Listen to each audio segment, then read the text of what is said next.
antara diberi pilihan kita untuk makan dan berpuasa, maka pasti kita akan memilih untuk makan karena lebih menyenangkan dan lebih membahagiakan makan. Tapi ada hadis yang menarik yang tadi saya sampaikan di depan itu, bahwa ternyata Nabi kita alaihissalam malah justru mengatakan kebahagiaan orang berpuasa. Jadi dari awalnya sendiri bahwa orang berpuasa itu pasti bahagia gitu loh. Itu sudah menjadi satu hal yang catatan penting dan suatu hal yang menjadi jangkarnya kita, bahwa sesungguhnya puasa itu membahagiakan. Kenapa membahagiakan? Karena memang di situ kita dilatih oleh Allah Subhanahu wa taala untuk menahan sesuatu yang menyenangkan buat kita, yaitu makan. Kalau orang-orang sains menyebutnya delay gratification, satu bentuk penundaan rasa senang gitu kan. Maka sering saya sampaikan bahwa masalah kita di manusia modern zaman sekarang ini adalah kita sudah terlalu dimanjakan oleh sesuatu yang sifatnya instan, cepat, nyaman dan mudah gitu kan. Maka di Ramadan seperti ini, ketika kutiba alaikumusiyam, kata Allah, kami wajibkan pada mereka untuk berpuasa, kepada kita semua, maka di situ mau seenak apapun, mau senyaman apapun, dan bahkan mau seantusias apapun, ketika di situ ada kutibanya, diwajibkan, maka kita harus menunda semua kesenangan itu. Kita harus menunda semua kesenangan. Pertanyaan saya sekarang, apa yang akan kita dapat? Nah gitu kan. Apa yang akan kita dapat dari menunda kesenangan itu? Sadar tidak sadar sebenarnya di 11 bulan ya, di luar Ramadan, banyak orang yang hari-harinya tidak jauh-jauh dari men-scrolling sosmed ya, entah itu YouTube, entah itu aplikasi yang lain katakanlah. Dan scroll itu sebenarnya saya kasih tahu, terutama bagi orang-orang yang hobinya nonton short, video pendek YouTube itu ya, video pendek YouTube itu yang durasinya 1 menit gitu kan, itu nggak sehat. Itu sama sekali nggak sehat buat otak kita, bahkan kalau itu ilmu agama sekalipun ya, bahkan kalau itu ilmu agama sekalipun, itu tidak sehat bagi otak kita, jiwa kita, pikiran kita, bahkan hati kita. Tanpa sadar kan, nggak berhenti terus gitu kan ya. Maka teramat sangat disayangkan kalau seandainya ada orang-orang yang di Ramadan itu, jemaah sekalian, dia tidak menghentikan kebiasaan-kebiasaan jiwanya yang tidak baik ya, itu satu. Maka kalau kita lihat bagaimana Allah Subhanahu wa taala dan Rasulullah mengajarkan kepada kita, puasa itu ada syaratnya ya. Puasa itu ada syaratnya, atau puasa Ramadan bil khusus itu ada syaratnya secara khusus ya. Syarat-syarat yang kita tahu bahwa di situ, atau mungkin Nabi mengancam ya, atau mungkin Allah sudah mengancam, aku tidak butuh laparmu, hausmu sepanjang engkau tidak menjaga hatimu dan jiwamu. Betul gitu ya. Makanya orang yang berpuasa sesungguhnya yang mau didetoks oleh Allah, yang mau dibersihkan oleh Allah, yang mau disucikan oleh Allah, sebenarnya bukanlah jasad itu sendiri. Karena problem kita sering dengar kan dalam Al-Quran dan surat Al-Baqarah, fi qulubihim marad, kata Allah, bahwa dalam hati orang-orang kafir itu, manusia lah kata Allah begitu, itu ada penyakit. Fazadahumullahu marada, dan Allah tambahkan lagi penyakit tersebut. Maka masalahnya kita di zaman sekarang memang bukan masalah fisik gitu kan, bukan. Percayalah, saya sampaikan ini, sebenarnya masalah kita adalah bukan masalah fisik. Banyak orang yang, mohon maaf ya, makan yang gak sehat, benar-benar gak sehat, tapi badannya sehat. Banyak kok. Tapi yang itu namanya ada orang yang katakanlah dia hidup sehat, makan sehat, ini bukan sebagai justifikasi bahwa berarti kita nggak perlu makan sehat, bukan. Yang saya maksud apa? Kita nggak tahu hati orang itu apa. Makanya sebenarnya Ramadan itu jamaah sekalian atau puasa itu ya caranya Allah atau caranya yang diajarkan oleh Nabi kita alaihi wasallam untuk apa? Untuk sebenarnya ya yang tadi ya tujuan besar daripada syariat itu wa yuzakkihim wa yu'allimuhumul kitab wal hikmah, mensucikan jiwa. Maka sesungguhnya Ramadan ya adalah satu training ya. Training buat siapa?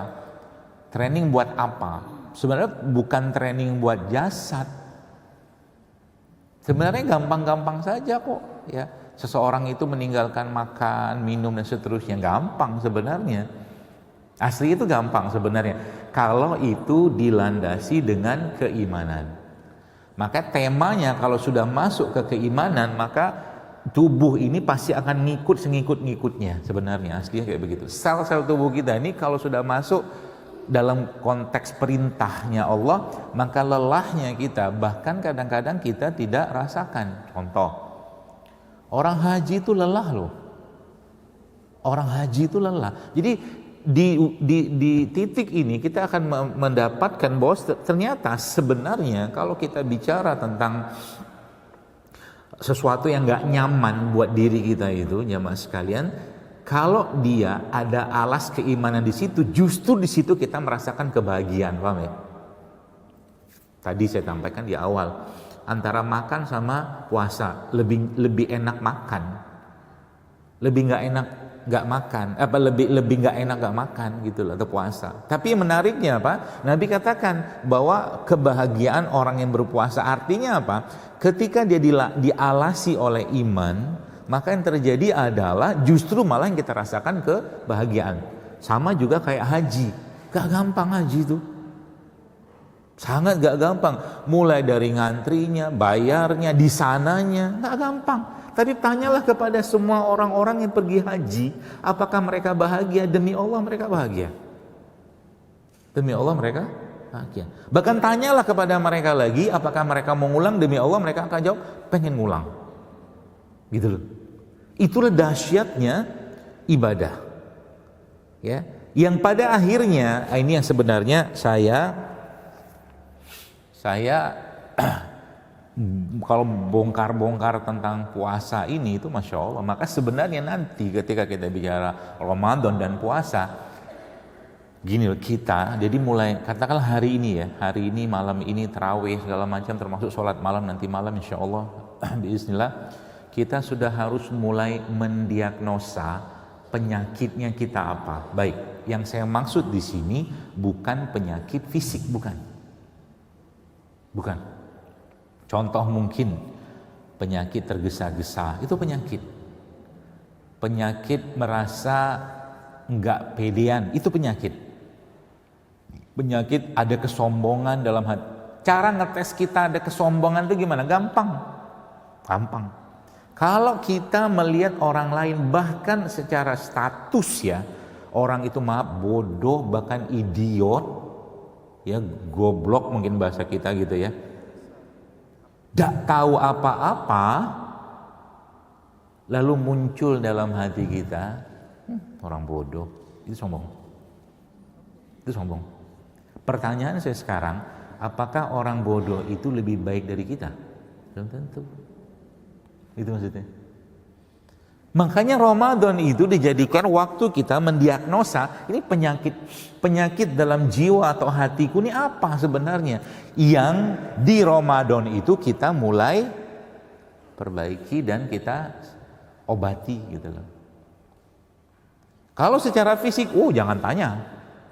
Secara fisik nih, secara fisik, Anda mau sebut apa? Hipertensi, kelar dengan Ramadan, dengan puasa beneran. Darah tinggi sama tuh hipertensi, apalagi jantung kelar dengan Ramadan, kanker apalagi, autoimun juga sama, penyakit apa, kewanitaan mau tumor, kista, itu semuanya itu akan menurun keadaannya, kesakitannya atau derajat ketika Ramadan. Kenapa? Ketika puasa. Kenapa? Karena memang yang namanya puasa adalah obat anti peradangan yang paling baik. Satu, puasa itu obat anti peradangan yang paling efektif. Artinya apa? Kalau Anda tanya ke saya, jamaah sekalian tanya ke saya, berarti obat anti radang itu sebenarnya maksudnya apa? Obat anti radang yang saya maksudkan di sini lebih banyak radangnya dalam diri seseorang itu radang fisik, mungkin karena jantungnya, kankernya segalanya, atau radang hati. Radang hati. Dari mulai hatinya meradang karena sombong, dari mulai hatinya meradang karena dendam, dari mulai hatinya meradang karena nggak kepedean, merasa nggak dihargai dan segala macam. Itulah radang yang sebenarnya. Gitu. Itu radang. Makanya saya itu paling takut ketika ngelihat ujiannya orang, saya sih nggak merasa saya berilmu, tapi ujian orang-orang berilmu di luar sana tuh berat. Kenapa? Ketika mereka dengan ilmu yang diberikan oleh Allah Subhanahu wa taala, terus tiba-tiba ketika melihat orang lain yang katakanlah tidak berilmu atau bodoh, muncul dalam hatinya ada kesombongan, selesai hidupnya. Bahkan kata Allah dalam Al-Quran, sebesar biji zarrah pun kalau ada sombong dalam hati seseorang tidak akan masuk surga. Demikian juga dengan orang yang itu nanti perginya kemana? Perginya kesombongan itu nanti perginya ke kebencian gitu, nanti turunan itu. Dia merasa sombong, merasa lebih baik kepada orang lain. Sehingga apa? Yang terjadi, walah ilmu gitu doang. Makanya kalau saya itu takut banget gitu ya, ada orang-orang yang ngomongin tentang agama, bicara tentang agama katakanlah. Kemudian tadilah ada selipan-selipan kesombongan dalam dirinya. Taunya dari mana? Mungkin dia tidak akan ngomong, tapi ngomongin orang lain, itu repot, bahaya. Karena sombong tuh kan kata Nabi SAW, Nabi bilang ada dua. Kalau disebut dengan sombong maka dua. Yang pertama apa? Yang pertama menolak kebenaran, itu sombong. Satu. Yang kedua apa? Merendahkan atau meremehkan orang lain. Jadi mau kata seseorang itu cantik, dia kah ganteng, dia kah kaya, dia kah berilmu dengan gelar panjang, ketika dia berhadapan dengan orang muncul, aku lebih baik dari dia, itu sombong, confirm. Pertanyaan saya sekarang, apakah orang-orang kayak begitu yang sombong kayak begitu tuh ketika dipelihara terus sombongnya, itu tidak akan berubah menjadi penyakit fisik? Jawaban saya demi Allah, iya, akan berubah menjadi penyakit fisik. Karena manusia, katalah kalau tema tentang sombongan, manusia itu tidak tidak disiapkan Allah untuk sombong. Lah apa yang mau disombongin? Kan nggak ada yang bisa kita sombongin, beneran nggak ada. Sekarang saya tanya, mau sombongin apa? Nyombongin jantung kita, jantung Anda, jantung saya sekarang berdetak tanpa Anda perintahkan. Darah dalam aliran tubuh saya, dalam tubuh Anda sama, berjalan mengalir tanpa kita perintahkan. Lah gitu kok ngaku sombong? Gitu loh. Belum lagi yang lain. Jadi sebenarnya radang yang sesungguhnya itu adalah radang karena penyakit-penyakit hati. Aku lihat dia tuh, lihat muka dia tuh mendidih darahku. Maksudnya kata-kata gitu muncul, gitu kan? Aku lihat muka dia tuh muak. Aku melihat muka dia tuh mau muntah aku. Siapa engkau? Gitu loh. Nah itu yang sebenarnya maksud saya sebagai apa persiapan kita di Ramadan ini. Coba kita list masalahku itu apa dalam hatiku itu, ya. Apa masalahku? Apa kurang berterima kasih, kurang bersyukur, ya? Atau kurang apa? Tanya sama diri sendiri, ngobrol sama diri kita sendiri, dipegang tuh dadanya. Atau mungkin merasa selama ini menjadi sosok manusia yang paling banyak ujiannya. Mungkin ada orang yang merasa kayak begitu. Padahal ujian yang nggak ada apa-apa.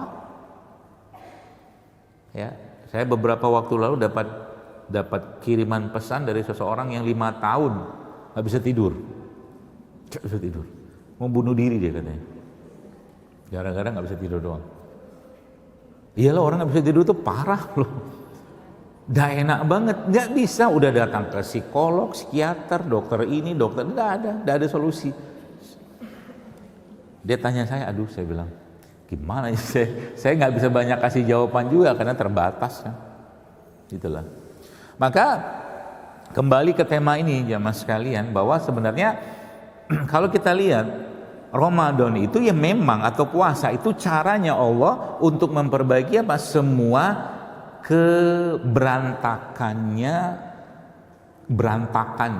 hati kita, jiwa kita, pikiran kita, termasuk sini ada satu tempat dalam otak, otak kita namanya prefrontal cortex, namanya prefrontal cortex. Itu adalah tempat mengambil keputusan. Kalau orang prefrontal cortex-nya itu tenang, bagus, dan normal, dan baik, dalam kondisi baik, maka dia tidak akan tergesa-gesa dalam mengambil keputusan. Dia akan disiplin, dia akan tenang. Itu kalau prefrontal cortex-nya bagus. Pertanyaan saya sekarang, ya, bagaimana caranya Allah mengatur prefrontal cortex kita tenang selama Ramadan? Banyak sekali. Salah satunya apa? Hampir boleh dikatakan kita itu ya, secara umum manusia lah ya, maksudnya seorang muslim lah ya, kita jarang sholat sunnah sampai 1 jam 2 jam, jarang. Betul? Sholat sunnah oke, duha lah katakanlah sehari ya. Oke, kalau malam katakan sholat tahajud ya setengah jam adalah oke lah. Tapi jarang sampai 1 jam 2 jam, kita kan jarang. Coba lihat, kayaknya kita dipaksa, kalau puasa kan dipaksa oleh Allah untuk merasakan kebahagiaan yang kita rasakan dengan ditundanya kesenangan kita itu. Tapi kemudian ada budaya yang muncul di situ. Bukan budaya, ada syariat yang muncul di situ berupa sunnah Nabi. Salah satunya adalah menghidupkan malam ketika Ramadan dengan sholat malam. Yang itu bukan setengah jam, bukan 10 menit, bukan 15 menit. Supaya apa? Supaya prefrontal cortex-nya tenang. Anda nggak bisa pegang handphone, Anda nggak bisa lihat short, Anda nggak bisa lihat YouTube, Instagram, nggak bisa. Anda dipaksa untuk menormalkan dia yang selama ini kacau dengan pengen tergesa-gesa. Itu dahsyatnya Ramadan. Atau yang agak naik sedikit akalnya dan imannya, letakkan handphonenya sama dia, jauhkan itu, dia bertilawah. 1 juz dia harus baca, dia targetkan baca. Maka Ramadan ini coba cari rival, teman kompetisi bareng. Yuk kita bulan ini kencang-kencangan dalam urusan Al-Quranan.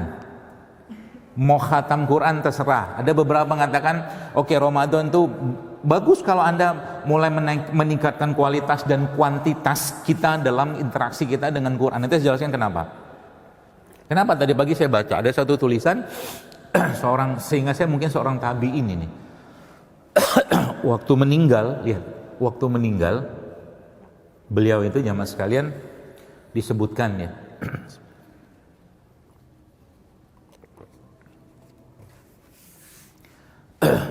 dia menangis waktu menjelang ajalnya tiba, dia menangis itu. Kemudian dia menunjuk ke satu tempat di ujung rumah dia itu. Kemudian beliau mengatakan pada keluarganya, kenapa engkau menangis? Atau mungkin keluarga nanya, kenapa engkau menangis, kata dia. Tahu nggak nangisnya kenapa? Di tempat itulah dia bilang, aku menghantamkan Al-Quran 18.000 kali selama hidupku. Maksudnya apa ini? Ketika mau meninggal pun yang diingat itu adalah kenangan-kenangan ketaatannya dia. Kenangan-kenangan ketaatan dalam diri seseorang itu, itulah sebenarnya obat yang paling mujarab. Obat kenangan ketaatan. Maka kalau Anda ada seseorang lagi gundah gulana, gelisah, bingung, masalah berlimpah ruah, dan dulu dia pernah umroh katakanlah ya, dia pernah umroh atau haji, Dan di umroh haji itu dia banyak mendapatkan kenangan ketaatan atau banyak mendapatkan hidayah taufik dari Allah. Sampaikan pada dia misal nih dengan kalimat, mudah-mudahan tak lama lagi engkau akan umroh. Berubah tuh hatinya, percayalah. Atau ada orang yang punya rezeki, ngasih tahu sama dia, ada rezeki nih, kau pergilah umroh, pasti berubah. Itu sebenarnya yang Allah Subhanahu wa taala mau berikan kepada kita di Ramadan dengan diatur, didisiplinkan kita. Gak makan, dipaksa untuk sholat malam. Hampir ya, saya berhusnuzon, hampir sebagian besar orang Indonesia sholat malam di Ramadan. Yang biasanya sholat malam itu jarang, sebulan mungkin tahajud. Maka di Ramadan disebut dengan qiyam. Qiyam itu sholat malam. Dihitung sejak kapan? Sejak Isya sampailah ke menjelang subuh. Itu sholat malam. Yang nggak bisa bangun malam nggak apa-apa, itu dihitung sholat malam. Makanya di situ sebutkan bahwa orang-orang yang ketika sholat tarawih itu entah 23 kah, entah 11 kah dia, dan dia selesaikan dengan witir bersama imam, maka dicatat oleh Allah sebagai orang yang sholat malam semalam suntuk. Maka kalau nanti ketika Ramadan Anda sholat, jangan berhentikan sholat Anda sebelum witir, saran saya. Selesaikan aja. Nanti mau witir malam ya nggak apa-apa. Nanti malam kalau mau sholat malam lagi nggak apa-apa, nggak usah pakai witir. Ya, bahkan yang unik dan pernah dimarahin oleh seorang guru ya, imam di salah satu masjid di daerah Jakarta ini, masjidnya itu 23 rakaat. 20-nya tarawih, 3-nya witir. Kemudian ada orang ya nggak mau ikut 23, akhirnya 10 atau 8 dia ngambil narik diri, memisahkan diri terus ke belakang, dan di belakang sholat witir. Nggak boleh, dimarahin sama imamnya. Nggak boleh lah. Jadi kalau memang mau cari sholat yang 11 rakaat, cari aja masjid yang sholat 11 rakaat. Jangan pergi ke masjid yang 23. Supaya apa? Selesai witirnya dengan imam dan dicatat sholat semalam suntuk. Itu pedoman. Ini jangan sampai ya, maksud saya gini, jangan sampai di Ramadan pun kerasnya hati seseorang itu, kerasnya hati gitu masih kita pertahankan, padahal cuman urusan ibadah kayak gitu doang gitu loh. Apa susahnya kalau capek lah sebentar tuh, nggak setahun juga capek 23 rakaat kan gitu loh. Sampai di kayak begitu pun artinya apa? Orang kayak begini bisa kemungkinan besar puasanya belum membentuk dan memperbaiki hati atau jiwanya, kemungkinan besar. Gitu loh. Contoh mungkin baca Quran gitu kan. Baca Quran 1 halaman, setengah halaman sudah lihat handphone, sudah terganggu. Nah itu tuh ada masalah tuh kayak gitu tuh dengan hatinya. Sehingga tugas kita apa? Minta sungguh-sungguh dengan Allah. Ya, saya kemarin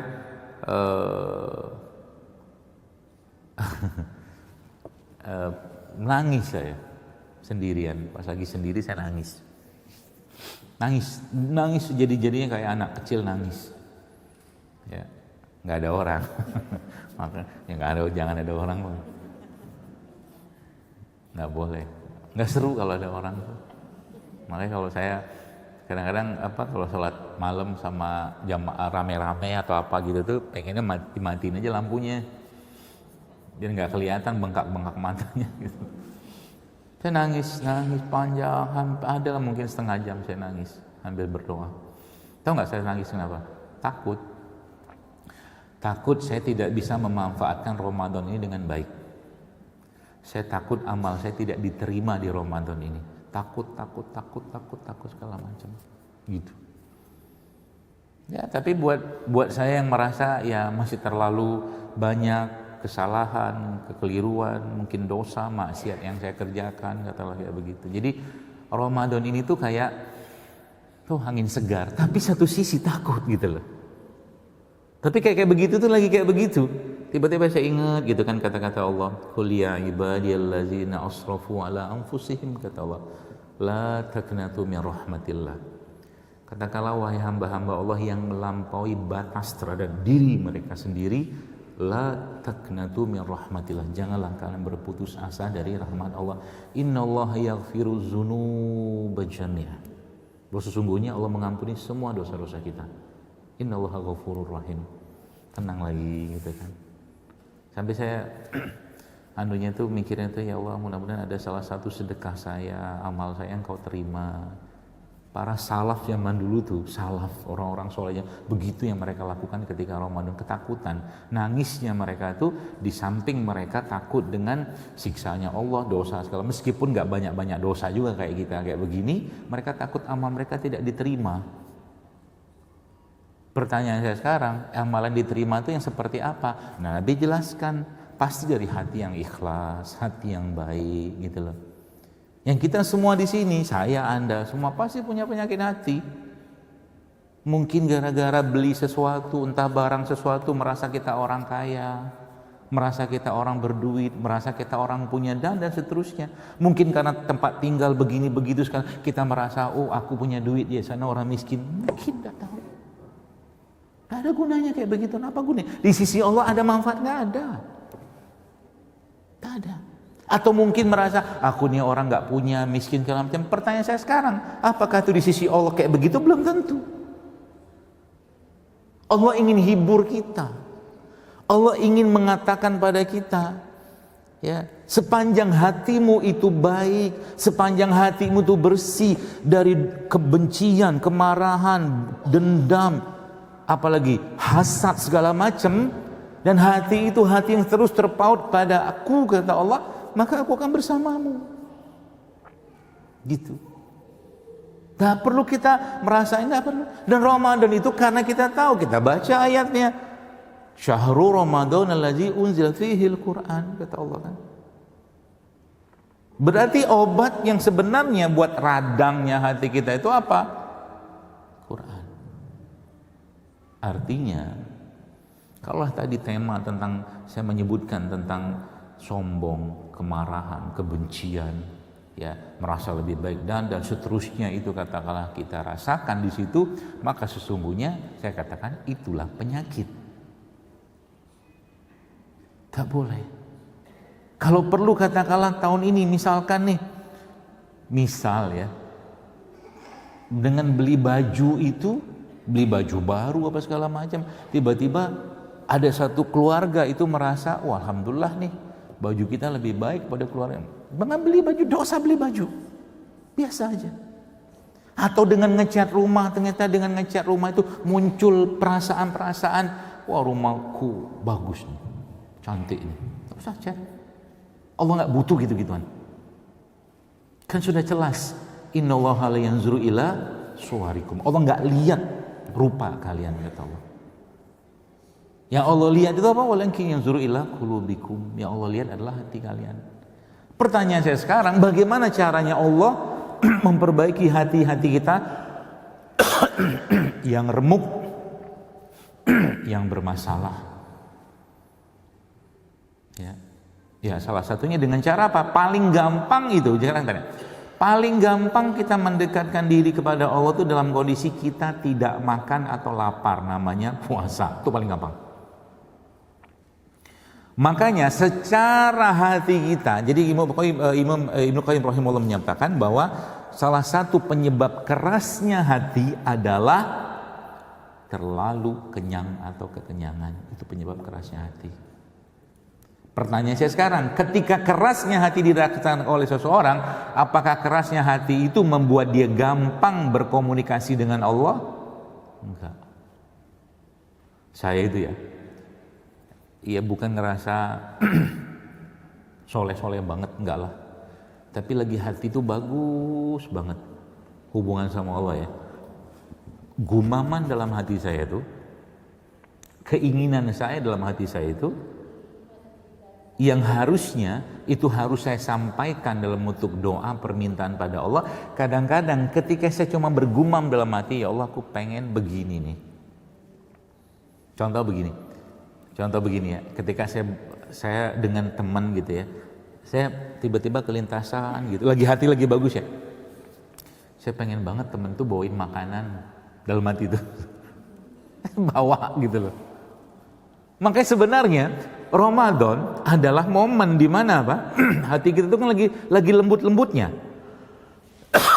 Makanya saking lembutnya hati kita itu gampang banget kita berkomunikasi dengan Allah. Dan Nabi SAW jelaskan bahwa salah satu doa yang mustajab adalah doa orang yang sedang puasa. Maka dari sejak kita sahur sampailah kita berbuka puasa itu semuanya mustajab. Maka kalau mau bergumam, gumamanlah dengan gumaman yang baik.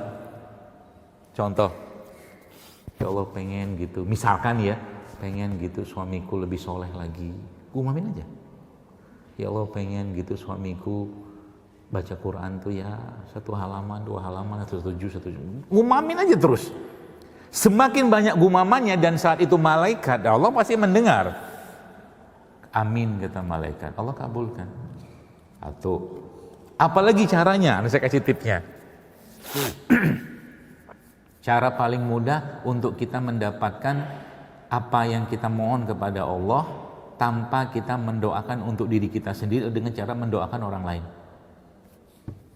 Contoh nih, ada tetangga sebelah rumah, misalnya, anggaplah katakanlah kontrakan gitu, dia anaknya banyak, motornya cuma 1, kadang-kadang sama istri di belakang anak 3 atau 4, kadang-kadang 1 motor tuh dicukup-cukupin. Kasihan kan lihatnya kan? Bagaimana caranya? Ya Allah berikan rezeki untuk dia agar dia bisa beli mobil. Yang ngedoain itu katakanlah nggak punya mobil. Itu malaikat akan mengatakan apa? Oleh kami. Pertanyaannya sekarang, untuk mendoakan orang kayak begitu, mustahil kalau orang itu punya penyakit. Penyakit apa? Apa? Pelit. Iyalah kan? Mana mungkin orang mau doain kalau penyakit pelit? Enak aja, gue aja belum punya.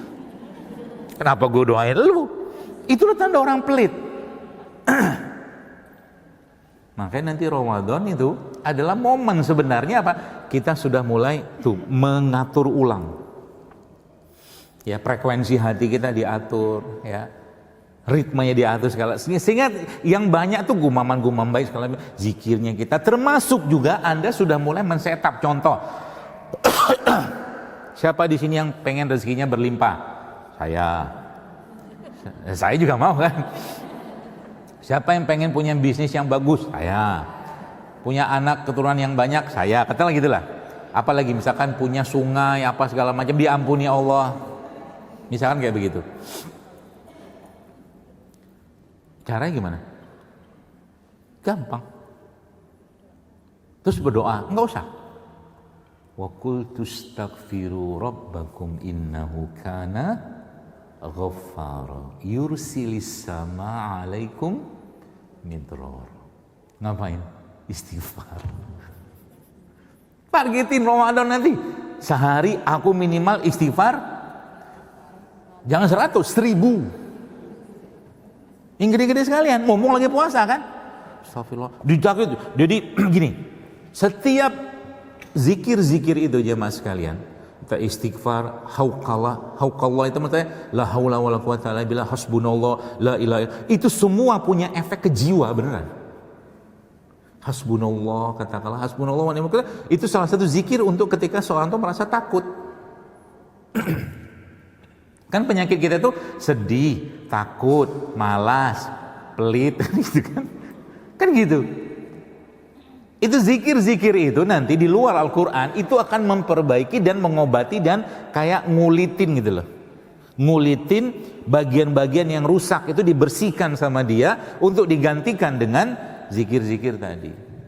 Maka ditargetin nanti Ramadan. Oke, kalau katakanlah nggak 1000 nggak apa-apa. Aku mau zikir istighfar 100 kali, subhanallah 100 kali, astagfirullah alhamdulillah 100 kali, tasbih, tahmid, tahlil 100 kali, kemudian baca lagi la haula wala quwata 100 kali dan hasbunallah. Gitu terus gitu loh. Yang terjadi apa? Lihat, Anda akan tenang. Gak ada kecemasan sekalipun yang ada dalam. Jadi terus yang dendam itu nanti pelan-pelan akan hilang. Sehingga yang muncul apa? Gampang nangis, gampang netesin air mata. Itulah yang kita kejar selama Ramadan. Pertanyaan sekarang, kalau sudah kayak begitu, kira-kira gula darah turun nggak? Nggak tahu kan? Sih turun. Darah tingginya turun nggak?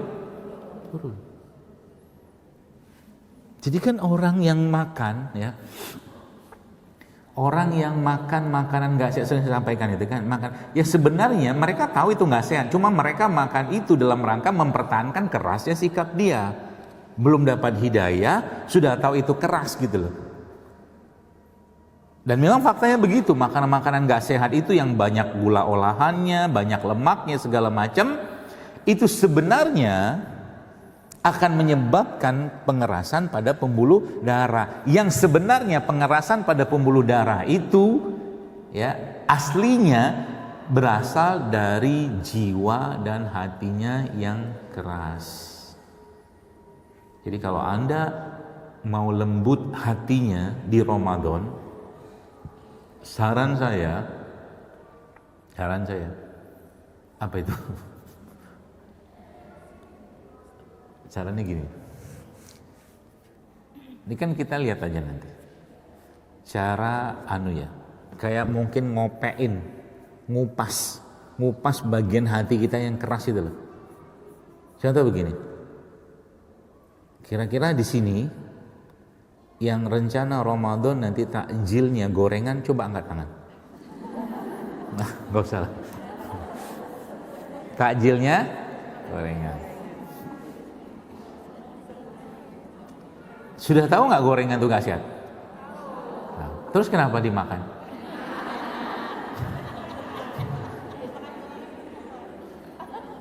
Boleh saja lisan kita mengatakan ya enak apa segala macam, boleh aja. Tapi sebenarnya kita masih mempertahankan sikap kerasnya kita untuk mempertahankan rasa yang sebenarnya itu pun ya oke lah bilang enak, tapi ada kok yang enak dan sehat gitu loh. Ada, cuman nggak mau aja gitu loh. Nggak maunya karena apa? Ayo jawab. Mau jawab, malu sendiri. Nggak maunya kenapa? Keras hati kan? Apalagi kalau dikasih tahu nggak mau, ya keras lah, sudah apa lagi? Maka yang dia makan itu untuk apa? Mempertahankan kerasnya hatinya. Masuk. Nanti oke lah, makin lihat. Makanya saya ngomong begini, apakah saya berharap Anda berubah? Alhamdulillah berubah. Kalau nggak berubah gimana? Ya nggak apa-apa, saya nggak baper juga. Kan yang rugi siapa? Sendiri. Udah dikasih Ramadan gitu kan, dibatasi makannya, masih juga makannya sama kayak bulan yang lain. Itu namanya apa? Bukan bodoh. Bodoh lah apalagi.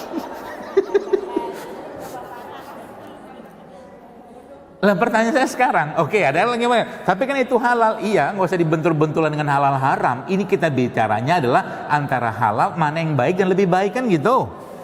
Jangan dibentur-benturin situ sebagai alasan untuk mempertahankan kerasnya hati. Nah, kebodohan. Pertanyaan berikutnya, bodoh itu penyakit nggak?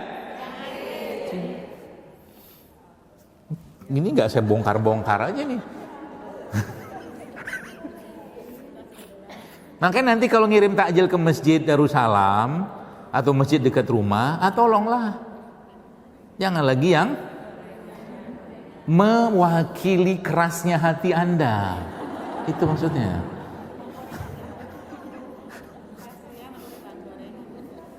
Kira-kira orang makan minyak begitu tiap hari, keras nggak pembuluh darahnya?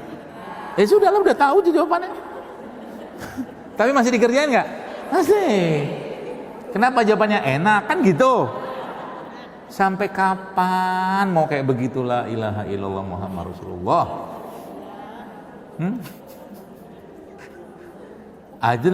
Nanti muncul lagi tuh alasan itu kan. Nanti gimana itu abang-abang yang jual gorengan? Kayak gitu kan? Padanya alasannya Anda punya 1 juta 1 alasan untuk tidak mau berubah. Dan Anda punya 1 juta 1 alasan juga untuk berubah. Kan pilihan. Makanya Ramadan itu, ayo berubah beneran. Gitu loh. Makanya orang tanya saya, dokter kalau Ramadan makannya apa? Boro-boro makan. Saya Ramadan tuh ngurangi makan sejadi-jadinya. Gak ada ceritanya. Ibarat kata mas saya ikat ini leher hawa nafsu saya itu sudah selesai. Bulan ini kau ikut aku, bukan aku ikut kau. Udah gitu mainannya saya. Tabok-tabokan. Kadang-kadang kita itu dikasih tahu baik-baik gitu. Susah ikutnya. Contoh begini. Siapa yang mau memaafkan atas kesalahan orang lain yang menzolimi dia? Gak mau, sampai kiamat gak bakal lu maafin. Nah gitu ya. Kalimat kan muncul begitu. Nah, kayak begitu cara itunya gimana? Cara membuat dia sadar gimana? Oke, mau maafin atau mau kanker?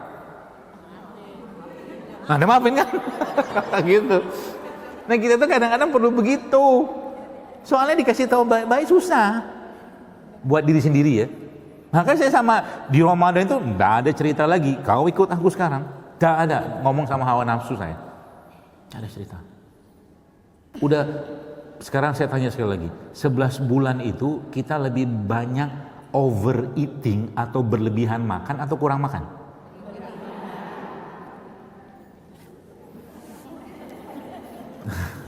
Terus kenapa di bulan Ramadan inflasi kita tinggi? Indonesia loh, inflasinya kan tinggi untuk Ramadan kan, kenapa? Semua dibeli. Semua dibeli. Dan tampak enak, apalagi menjelang asar ke maghrib, semua tampak enak. Makanya jangan banyak ngabuburit waktu jam itu, godaannya banyak. Tolonglah gitu. Supaya apa? Nah supaya tadi prefrontal cortexnya mulai bener, disiplin mulai dapet, dia mulai tidak tergesa-gesa, dia mulai cerdas dan mulai tenang, mulai lembut dan banyak banget yang lainnya. Lelah, nggak apa-apa lelah. Kalau perlu ya mungkin yang Bapak Ibu yang pernah umroh Ramadan ya, tikap apa segala macam itu kan, itu waktu tidurnya sedikit banget loh. Kalau dulu sholatnya kan 23 rakaat, itu kan mereka rata-rata tidur di malam hari itu cuma 2 jam atau 3 jam. Jadi sholat sampai jam 11:30 malam, habis itu pulang ke hotel, nanti istirahat bentar, nanti jam 1:30 atau jam 2 sholat lagi sampai subuh. Jadi akhirnya tidurnya itu di pagi hari. Ya tidak apa-apa. Maka di Ramadan itu justru malah waktunya kita ngapain? Berlelah-lelah untuk beribadah. Bukan berlelah-lelah untuk makan. Oh betul. Udahlah, orang 3 butir kurma, air segelas sudah cukup untuk sampai sholat tarawih pecah rela. Dulu, hah? Tarawihnya berapa dulu dok? Kita tuh banyak cadangan apa? Tenaga. Coba aja pegang pinggangnya itu. Nanti di rumah, nggak usah sekarang. Pegang pinggangnya, pegang sininya, banyak cadangan deposito tenaga yang nggak kepake. Kayak gitu kok makan gula. Gitu. Nah pertanyaannya ngebongkar itu kayak apa? Ini saya ajarin caranya. Nanti Ramadan, coba diubah otak kita itu ya, dia bisa, misalkan gini lah. Nih saya masukin kurma sama kismis biar lancar ngomongnya. Kata beberapa kitab-kitab ulama, emang iya kismis itu bikin cerdas otak. Salah satu produk paling alkali katanya gitu lah. Ini beneran, ini bukan mengada-ada, beneran. Kaliumnya segala macam, nanti baca aja. Dia jadi kebiasaan kita, terutama di Ramadan. Jadi otak kita ini kan, coba nih saya tanya, banyak bagian otak kita nih yang saraf-sarafnya, kabel-kabelnya kan putus, iya kan? Taunya putus dari mana? Bukan error, putus. Terus cara nyambungnya gimana kan gitu lah. Itu istilah saya aja. Supaya sama, contohnya, tadi di mana kacamataku ya? Gitu misalkan. Tadi jilbabku di mana ya? Ini. So, kadang-kadang motor sini lupa. Kadang-kadang pakai motor orang. Kan ada tuh video-video itu kan. Motor orang ya. Itu cara itunya apa? Cara nge-rewire, nyambung ulangnya gimana? Ini saya ajarin. Pertama, sisihkan waktu selama Ramadan. Ini luar ibadah ya, ini kita bicara fisik sekarang. Gak usah lama-lama. 15 menit saja sehari Anda latihan resisten. Latihan resisten training namanya. Contohnya apa?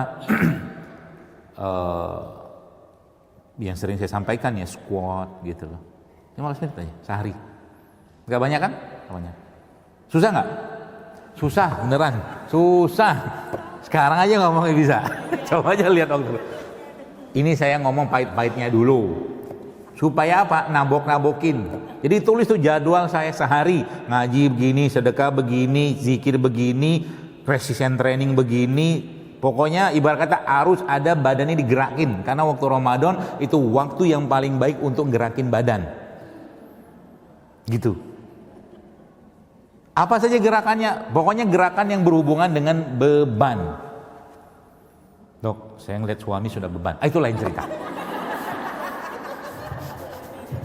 Nanti suami Anda juga ngomong, lihat wajah Anda pun sudah beban. Ya sudahlah, itu sudah resisten training itu. Dia udah bagus. Enggak latihan beban, ya pakai galon, jangan. Nanti suami ibu-ibu nanti di rumah dites megang galon 19 liter begini. Kasih tahu aja.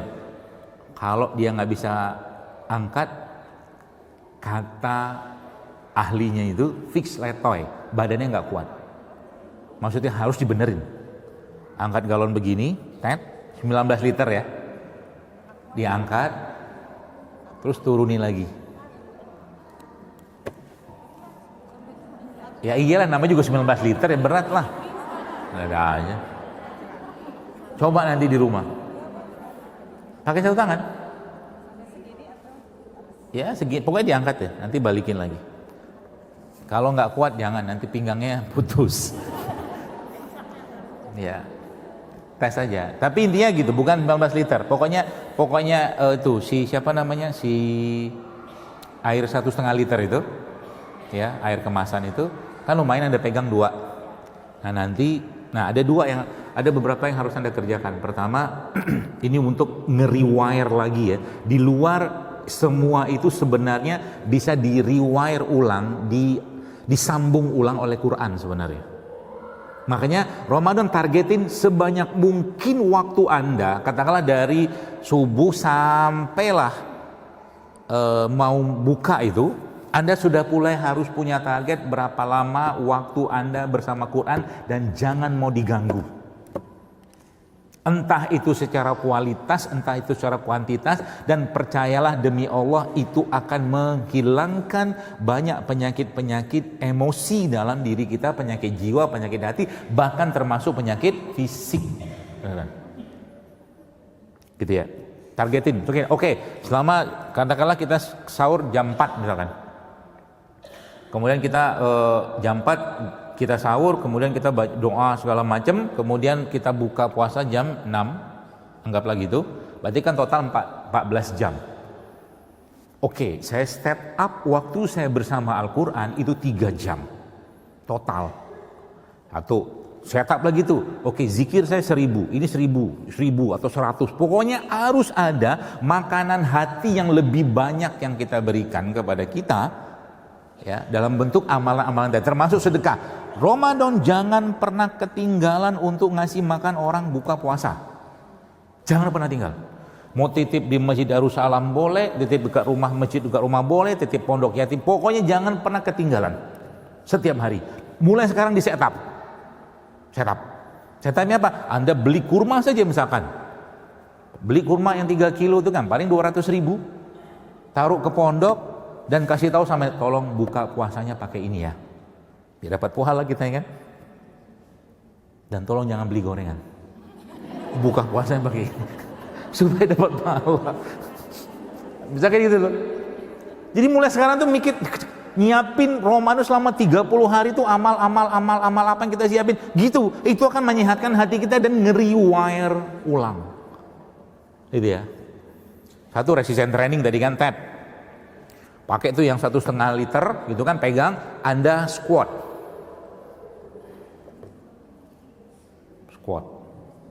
Pakai itu bawa, pegang, begini boleh, pokoknya kasih beban aja dia. Terus apa lagi? Anda latihan kaki, kakinya dilatih. Kita orang-orang gym tuh bilang leg day. Oke, nggak usah ke gym, di rumah saja. Ngapain? Anda jalan jinjit, jalan jinjit begini, atau nggak jalan begini. Duk. Nanti kan ketarik deh itu. Yang kita mau kuatkan ininya. Itu. Ada satu lagi yang mereka katakan itu adalah apa? Sambil kayak begitu tuh Anda bisa berzikir atau ngobrol. Jadi lagi ngerjain kayak begituan itu, ketika Anda mengerjakan dua pekerjaan secara bersamaan, itu ternyata nge-rewire ulang otaknya. Oh gitu, keren. Itu secara fisik. Makanya Ramadan jangan lepas olahraga begituan. Yang di rumah misalkan punya pull up bar, oke, dead hang aja. Dead hang itu bergantungan aja, nggak usah di pull upin, gitu aja. Maka di rumah nanti minta sama suami beli itunya, palangnya buat Anda gantung. Bukan gantung diri ya. Nah gitu. Karena ini adalah tanda kuat atau tidaknya jantung Anda. Grip ini. Makanya tadi saya bilang, kenapa bisa ngarik begini? Kalau jantungnya kuat, aman. Bisa. Saya sih mau demo, tapi nanti bilang sombong pula. Kalau ada galonnya, saya bisa angkat. Bisa. Kenapa? Ya karena sering dilatih, bukan karena hebat. Ujung-ujungnya karena dilatih aja. Ya, itu. Jadi itu caranya kita untuk mendisiplinkan. Jadi kapan waktunya? Ya, kan 15 menit gak lama-lama tuh. Termasuk juga ada beberapa yang lain, tapi ini Ramadan mungkin agak kurang proper, kurang pas kita kerjakan. Lari cepat selama 20 detik saja. Lari cepat, kayak orang sprint itu. Tapi kan haus nanti itu, ya, nggak usah. Itu aja sudah cukup insya Allah. Termasuk pokoknya semua yang berhubungan sama latihan beban kerjakan waktu Ramadan. Efeknya apa? Nah, saya kasih tahu efeknya. Salah satu efek yang paling akan Anda rasakan adalah akan muncul namanya toleransi gula. Jadi gula yang masuk bisa dikelola sama dia. Jadi 10 menit, 15 menit itu nggak lama kok. Ya. Atau mungkin setelah itu Anda mau gerakan-gerakan lain, silakan saja. Pokoknya ini badannya dibuat resisten. Atau mungkin misalkan sama pasangan mungkin di rumah pegang-pegangan tangan gitu-gitu kan. Jadi saling bertahan gitu. Jangan dilepaskan ya. Patah. Udahlah, sepuh gitu. Ah gitu, resisten training. Kemudian tadi yang kedua apa? Latih otot kaki. Latih otot kaki. Ya. Itu kerjakan kalau bisa. Jadi nanti selama Ramadan itu ada planner. Anda punya buku rencana ibadah dan aktivitas. Bikin aja sendiri pakai kertas biasa, nggak apa-apa. Nggak usah beli planner, nggak usah. Ribet gituan, mahal lagi. Gitu. Tulis tuh. Ngaji sehari berapa. Kalau bisa, jadi mulai sekarang cari teman kompetisinya. Sebab teman kompetisi kita itu akan membuat kita bersemangat. Gitu loh. Yuk Ramadan tahun ini. Jadi prasyaratnya, prasyaratnya kita kompetisi ini adalah minimal baru bisa ikut kelas kompetisinya kalau kita sudah 2 juz. Nah, itu. 2 juz bisa nggak diselesaikan dalam 1 hari? Salah. 1 hari cuman, ya kalau satu juz itu kan setengah jam, ya 1 jam doang. Gitu loh. Udah tuh. Kemudian kalau misalkan ada teman-teman nih, yuk kita patungan, entah sewa rumah misalkan. Sewa rumah nanti kita beliin sayurnya apa segala macam, ngasih makan orang berbuka. titip orang. Atau mungkin kalau ada dana titip ke warteg atau ke warung segala macam, kayak di Mekah tuh juga bisa. Jadi tiap hari kita tidak lepas dari apa, amal-amal yang akhirnya membuat kita menjadi orang yang disiplin. Disiplin dengan apa? Disiplin dengan amal. Itu sebenarnya tujuan Ramadan. Apa yang terjadi? Kita akan mulai perlahan-lahan dijauhkan Allah dari hal tidak penting dan tidak bermanfaat, apalagi dosa. Itu maksudnya. Apa yang terjadi? Jiwa Anda akan menjadi jiwa yang baru. Maka nanti di hari raya kemenangan itu, di Idul Fitr nanti, itu kita akan merasakan betul-betul, saya merasa seperti saya yang baru. Kalau dari awal sekarang kita nyiapin kita untuk mempersiapkan Ramadan. Kasih tahu sama suami, Mas, bulan ini kita nggak makan banyak ya. Misal.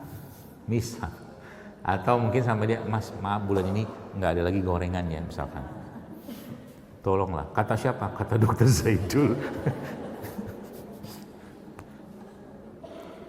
Itu lain cerita lah, itu urusan Anda lah sama suami. Tapi intinya apa?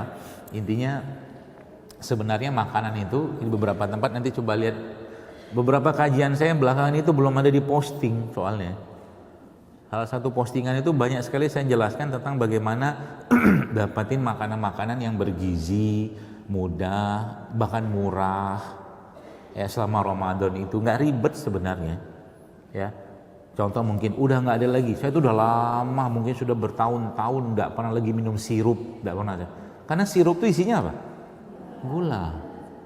Lah gitu kok Ramadan diminum. Iya kan? Udah gitu dikasih pula ke masjid. Bikin sirup gitu kan, gampang bikin sirup. Anda ambil aja tuh misalkan buah naga tuh, Anda kerok gitu kan. Habis itu disaring dia, kasih gula aren sedikit, atau kasih madu sedikit, atau kasih gula singkong, atau kasih stevia, jadilah sirup. Bisa juga. Cuman kitanya males. Penyakit nggak? Kena lagi gitu. Gitu ya. Dan jadi kita tuh sekarang dengan kehadiran Ramadan ini tuh sudah mulai merasakan kebahagiaan. Kenapa kebahagiaan? Karena kita sudah nggak terlalu fokus mikir sahur apa, buka apa. Tadi pagi istri saya nanya, entah ya entah nanya retorika saja atau formalitas saja, saya nggak tahu lah. Anggaplah iya. Mau dimasakin apa bulan Ramadan? Kata dia gitu. Kok lah saya malah nggak mau banyak makan, dia bilang Ramadan. Mau banyak yang lain aja. Mau bahagia dengan yang lain dalam artian ibadah apa segala macam gitu loh. Itu sudah jauh lebih menyenangkan buat saya gitu loh. Makanya nanti Ramadan misalkan tadi Anda sudah mulai set up itu. Ngasih kurma kayak apa kayak. Pokoknya siapin bagaimana caranya Anda duduk manis di rumah dapat pahala. Itu dia. Paling gampang itu. Caranya gimana? Dari sekarang hari pertama titip uang mungkin ke teman yang biasa ngasih makan orang berbuka, atau titip uang ke pondok segala macam, beliin, jatahin misalkan sehari sekian, atau di rumah Anda bisa masak nggak apa-apa, kasih orang makan. Tempat-tempat tertentu, atau mungkin cari masjid yang masjid itu menjadi tempat orang transit kalau pulang dari kerja atau kantor, itu pahalanya besar loh itu. Ya, kalau dapat ketemu masjid-masjid kayak begini, kalau dari sini kan nggak terlalu Jerusalem nggak tuh. Kalau masjid-masjid yang memang tempat orang pulang kantor itu, masya Allah, udah capek-capek, Anda siapin minumnya, termasuk juga harapan saya sih mudah-mudahan Masjid Darussalam kalau ada buka puasa bareng ada ya.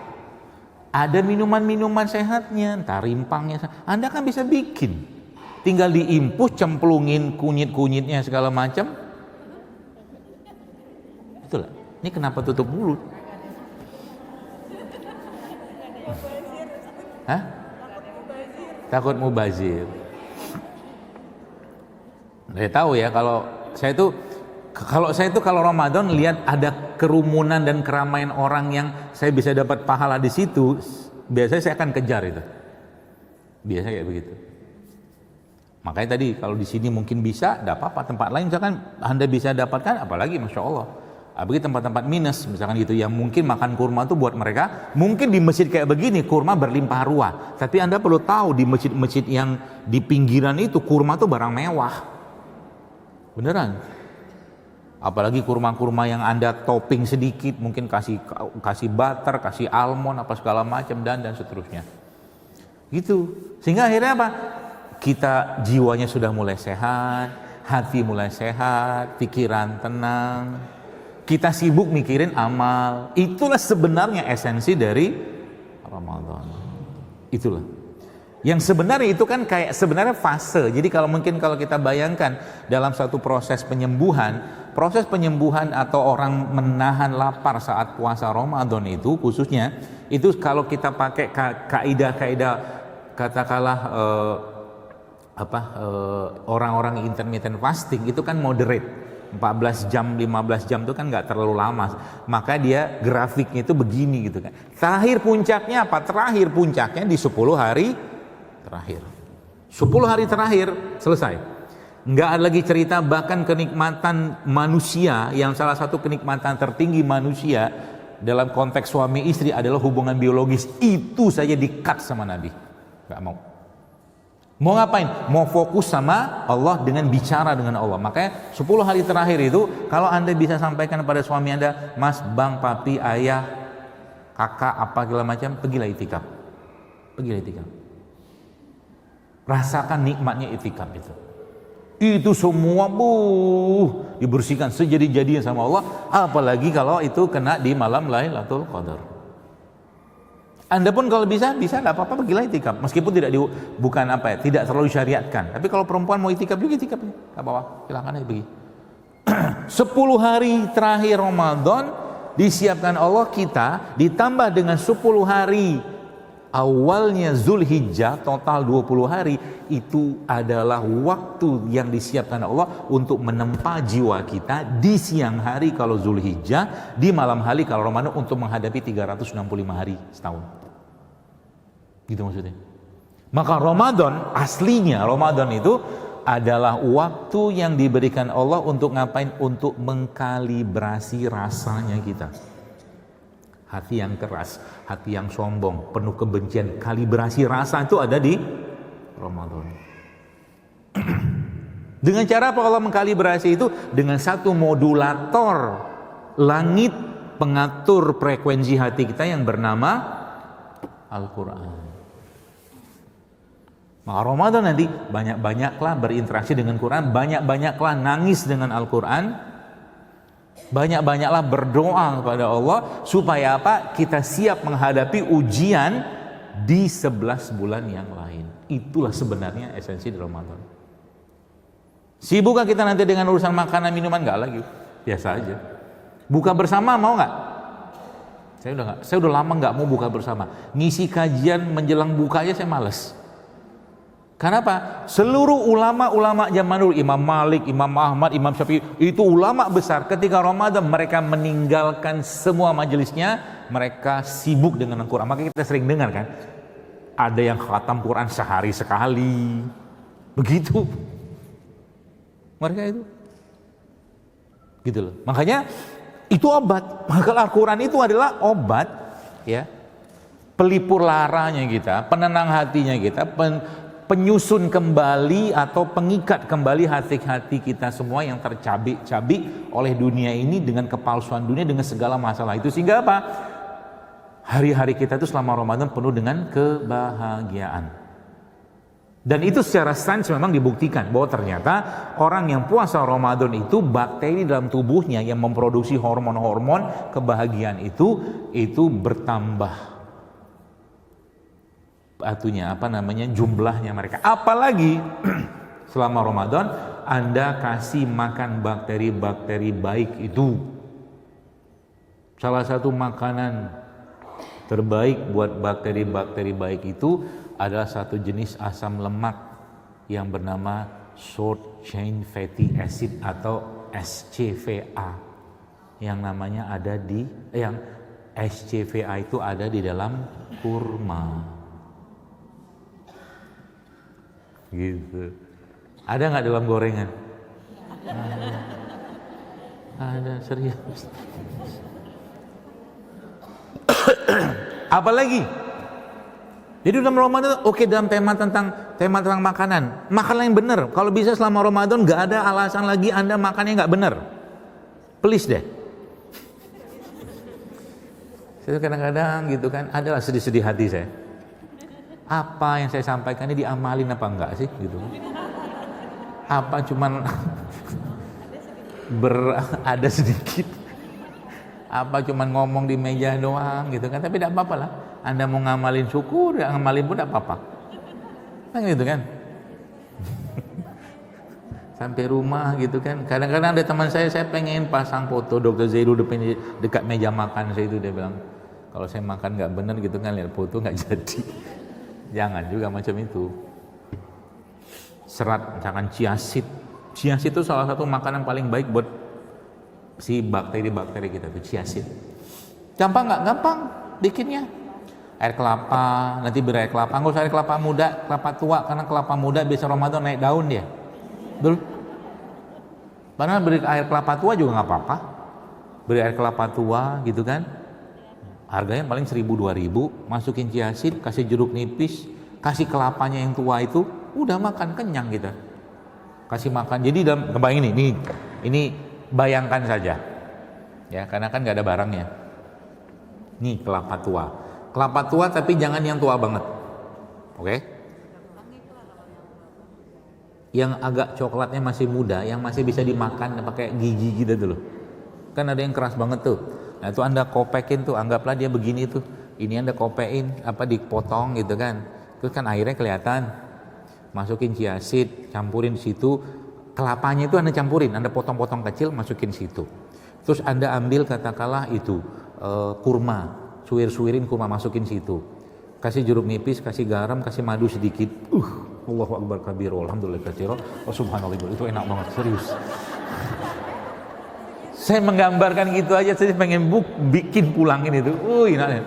Atau misalkan mau tambah lagi nggak? Boleh, tambahkan lagi di situ misalkan. Kalau mungkin di rumah ada agar-agar, tambahin agar-agar.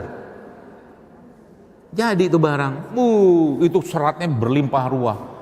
Sarawihnya nanti bisa kuat karena ada lemaknya juga, ada seratnya juga. Tambahkan lagi di situ misalkan air kelapa tua tadi itu. Kelapa tua harganya berapa? Paling 10.000. Kan gitu kan?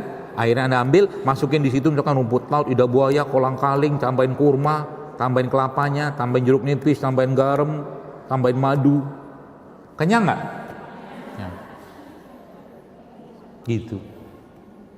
Atau bisa juga pakai yang lain misalkan. Ini juga enak banget. Nih ya, saya tuh kalau dalam tema permakanan, insya Allah bisa dipercaya. Buah naga. Ambil buah naga. Dikrok, jangan di jus. Krok. Kasih jeruk lemon. Jeruk lemonnya agak banyak, setengah atau 1. Atau jeruk nipis juga nggak apa-apa. Campurin situ. Kasih garam sedikit, kasih madu sedikit, atau kasih gula singkong sedikit. Itu Allahu akbar kabir, alhamdulillah katsira. Enak bener, nanti pulang coba. Enak bener, serius. Saya tuh bikin kayak begituan sampai ada teman saya ngomong, kok bisa ada rasa kayak begini? Kata dia gitu. Pujiannya, alhamdulillah gitu kan. Gampang. Jadi nggak usah apa, kita dapat manis. Ya, atau mungkin nih supaya tinggi serat. Oke, ambil buah, beli buah. Nggak usah banyak-banyak. Pokoknya di meja itu kalau bisa Ramadan nggak ada yang digoreng-goreng, nggak ada tepung-tepung, ada minyak-minyakan. Hah?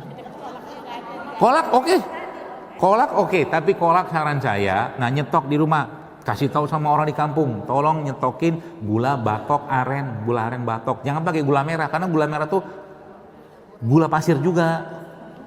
Beberapa gula merah itu dicampur. Jadi gula kelapa, gula Jawa, gula aren itu kan gula beneran tuh.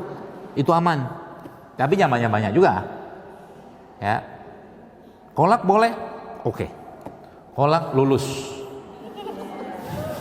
Alhamdulillah ada juga yang bisa kami makan. Dari tadi kok banyak yang nggak boleh. Jangan gitu juga. Jadi jangan Anda ikutin saran saya ini kalau Anda merasa tersiksa. Serius. Jangan. Nanti ginjal Anda bermasalah. Anda merasa teraniaya. Ini tidak boleh, itu nggak boleh. Terus makan apa? Gitu. Ya apa-apa. Makan ya suka-sukanya. Yang nggak sehat sekalipun makanlah. Kalau Anda makannya dengan hati tenang dan lega dan bahagia tanpa beban apapun. Tapi jangan berlebihan. Dan jangan kasih saya makan yang lain. Nah gitu ya. Terus apa lagi? Buah tuh, beli buah. Buah yang padat-padat biar dikunyah. Contohnya melon.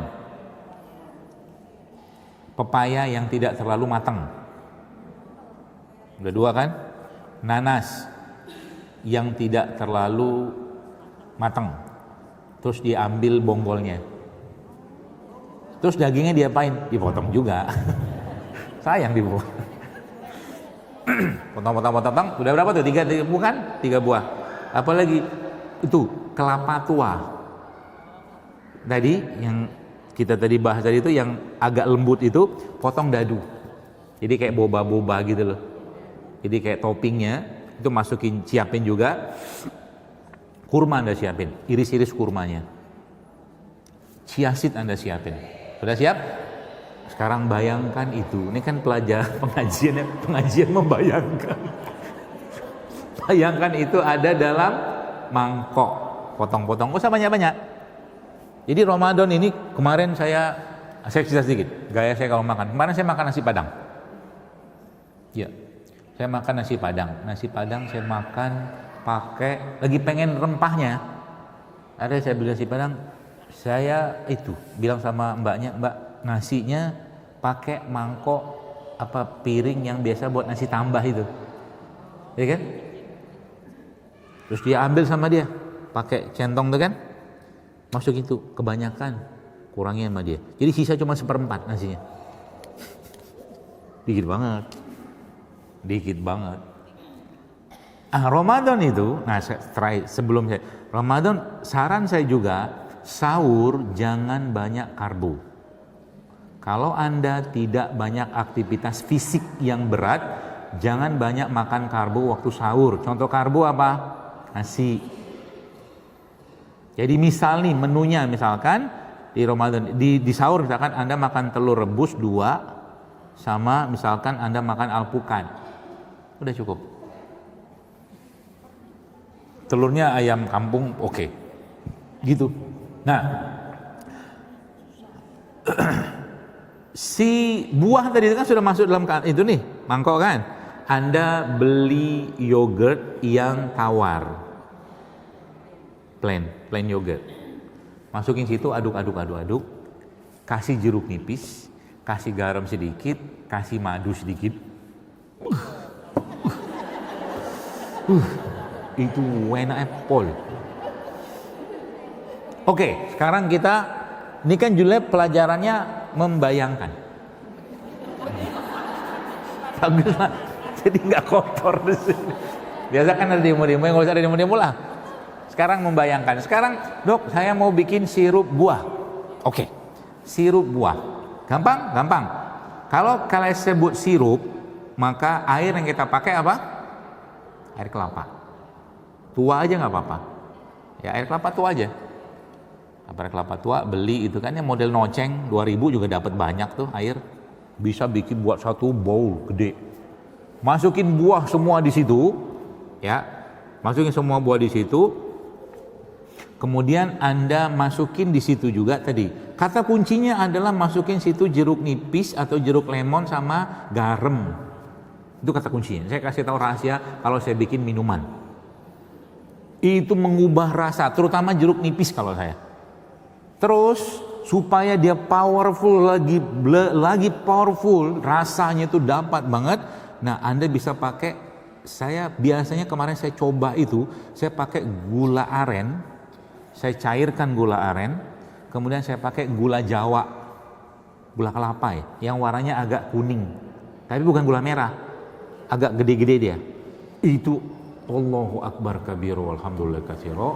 Buahnya Anda masukin banyak buahnya. Kalau ketemu dengan apel silakan ambil apel sana. Masya Allah. Ini Saya lihat ada ibu-ibu yang terharu menangis gara-gara begitu. Enggak kan? Oh, lagi berkaca-kaca ibunya. Nah, saya kan memperhatikan ibu-ibu sekalian. Yang serius mana, yang songong mana. Kan ada juga yang songong. Ini kayak ngomong opo gitu dokter. Tapi Anda sudah tertawa begini, mudah-mudahan 10 sampai 20 mm Hg tekanan darah Anda turun. Iya beneran. Makanya kadang-kadang obat buat penyakit fisik itu sebenarnya jiwa aja yang benar. Saya kemarin sempat baca gitu kan beberapa data segala macam, itu ternyata emang dari semua pembahasan tentang fisik, makan ini, minum ini segala macam, itu semua dikalahkan oleh apa? Hati yang tenang, jiwa yang lapang, itu doang. Tak percaya? Saya cerita satu. Ini cerita sering saya belum ceritakan di sini aja. Tempat lain saya sudah cerita. Ini Anda pakai logika Anda ya, logika. Ada orang makan bubur ayam. Sudah pernah tahu kalau saya makan bubur ayam? Belum. Saya makan bubur ayam. Kalau saya makan bubur ayam, saya bilang sama abangnya, bang, nggak usah pakai buburnya. Buburnya nggak pakai, ayamnya nggak pakai, kerupuknya nggak pakai. Jadi isinya cuma kuah sama daun seledri. Itu kalau bubur ayamnya saya, jangan diikutin. Tapi makannya sama telur ayam kampung 3 atau 5. Woi,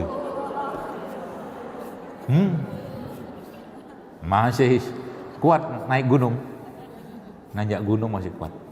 Itu. Kadang-kadang kalau saya butuh karbo, saya makan ketan yang dikukus itu. Kalau sudah makan ketan, biasa kalau saya makan ketan, satu ketan gitu kan, biasanya yang ketan-ketan Betawi gitu kan. Saya kadang-kadang lucu gitu kan, beli kalau ketan yang dikukus dikasih kelapa namanya ketan. Kalau yang digoreng namanya uli, kan sama-sama ketan. Yang satu ketan digoreng, satu enggak. Itu. Udah nggak apa-apa, nggak usah dibahas, nanti marah pula. Kan? Itu saya makan satu, tapi kalau sudah saya makan itu biasanya kelapanya banyak. Jadi dapat saya lemaknya itu, lemak dapat, protein dapat, rempahnya dapat dari kuah bubur. Yang tadi saya mau cerita tadi itu adalah tadi sop buah ya. Oh tadi, nih ada orang makan bubur, pakai bubur beneran bubur, tapi nggak pakai ayam, buburnya doang. Cukup penuh satu mangkok. Setiap makan bubur, dia makan bubur dengan sekitar 4 sendok makan gula pasir. Oke. Habis itu dia minum teh tarik, teh susu. Teh susu, teh tarik dia minum dengan sekitar 2 sendok makan gula pasir. Menurut Anda, kira-kira orang dengan model makan kayak begini kena diabetes nggak? Itu bapak saya. Jangan ketawa. Alhamdulillah Allah yarham, beliau sudah wafat. Tapi itulah kebiasaan beliau. Dan sampai akhir kehidupan beliau, gula darah sewaktu, gula darah puasa, HbA1c semua normal. Ini belum cerita beliau makan roti cane ya. Roti paratha itu, roti paratha kalau nggak pakai kari, beliau pakai gula lagi. Dan gak diabetes sama saya. Ini ngomong begini bukan untuk diikutin, bukan.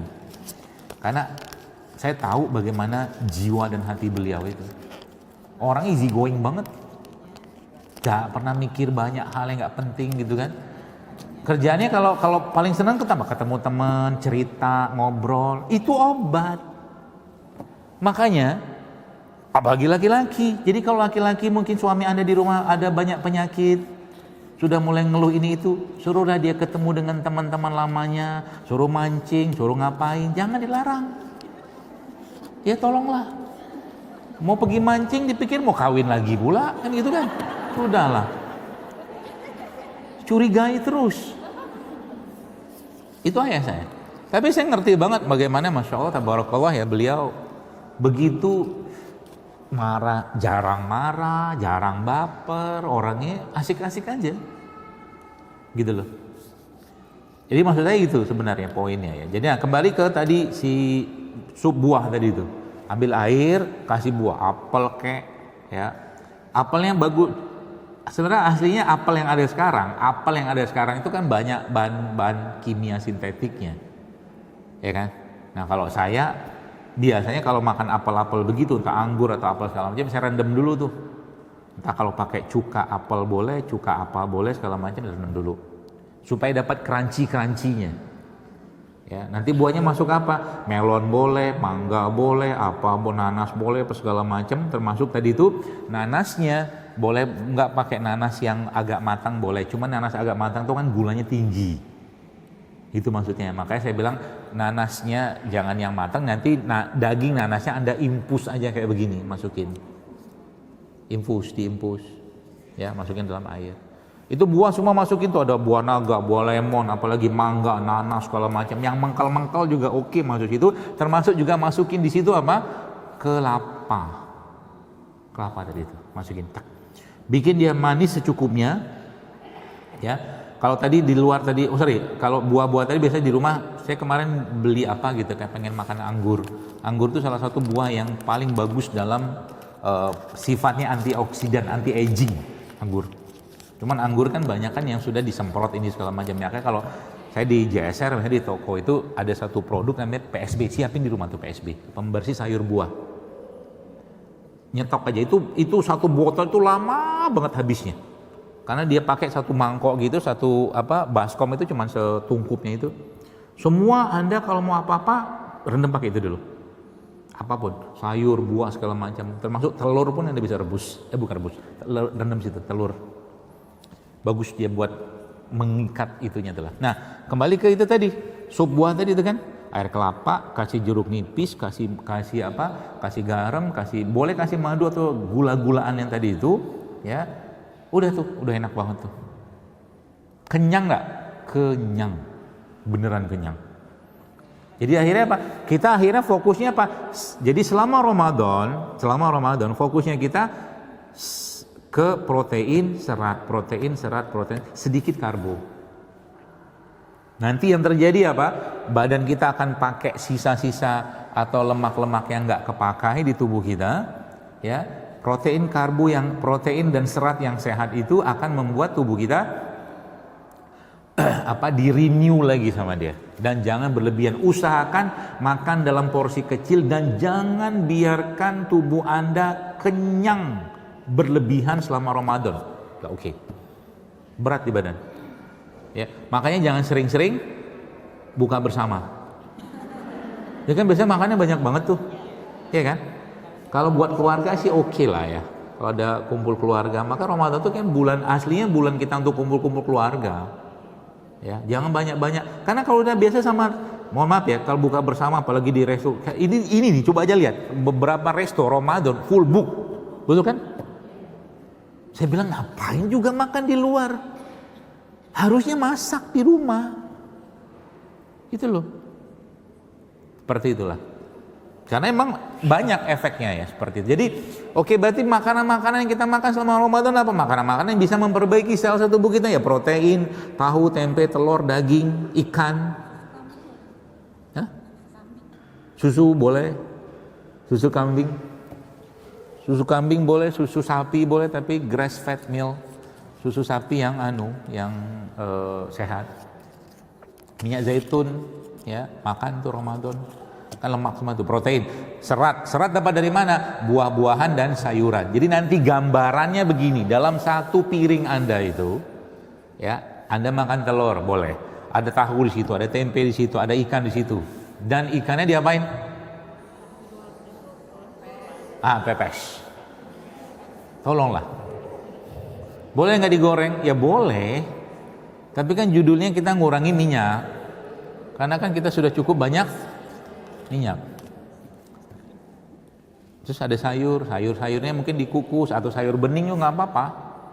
Ya nasinya kalau nggak apa-apa sedikit. Nah kalau Anda pengen makan karbo-karboan, saran saya nih, dan harus hilangkan dulu pemikiran bahwa kalau nggak makan nasi nggak makan, hilangin dulu itu pemikiran.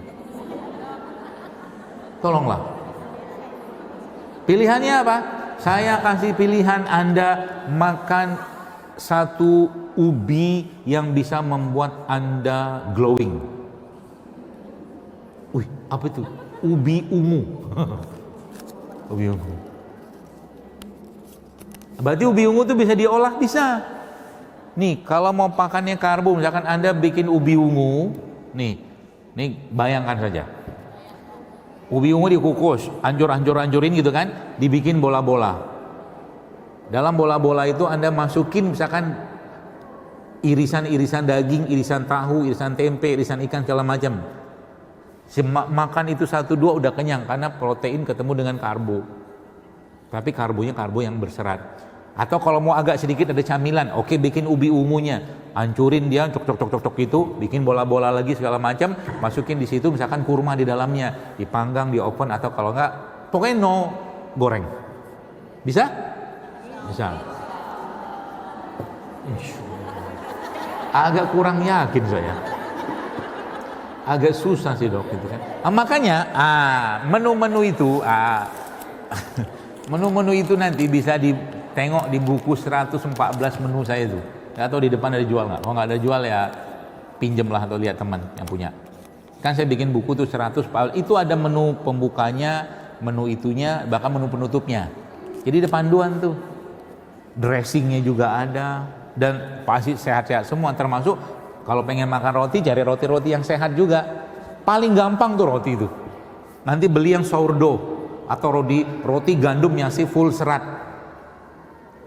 Ini bolak-balik. Saya pikir mau ngasih apa? Jadi kadang-kadang kan lagi ngomong begini gitu kan dikasih surat, waktu habis gitu-gitu loh. Maaf ya Mas, mau Ramadan. Saya kemarin saya tanya teman bapak-bapak teman dekat rumah tuh, kan di Jawa, ada tahu daerah Jawa Barat atau Jawa Tengah itu, nggak tahu di Jakarta juga ya, ada istilah munggahan dulu. Munggahan tuh makannya apa? Kalau kata bapak yang dekat rumah itu, dia bilang katanya makanannya apem. Ya ada apem ya. Kenapa? Saya kan kalau gitu tuh penasaran aja, kenapa apem ya Pak? Saya bilang.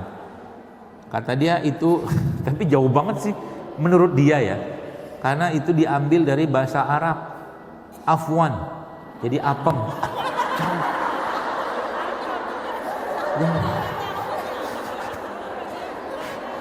Afwan. Jadi afem. Ada aja. Kata bapak itu. Ya sudahlah, saya iyain aja lah. Mau betul mau enggak terserah dia lah gitu kan.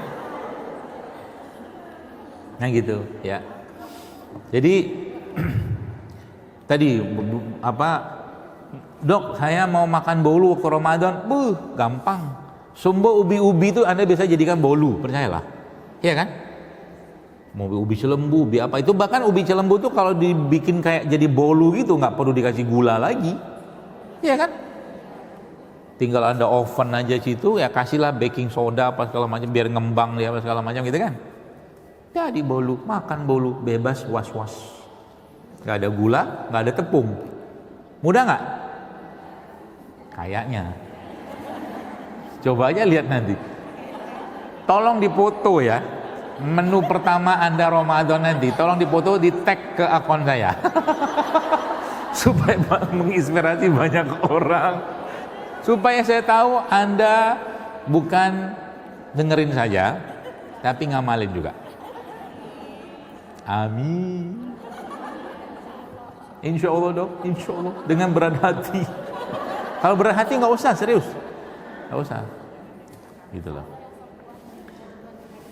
Karena apa? Karena ya, harus sekalian ya, cara paling mudah mengobati penyakit dan memperbaiki penyakit dalam tubuh kita itu pakai makanan, paling mudah.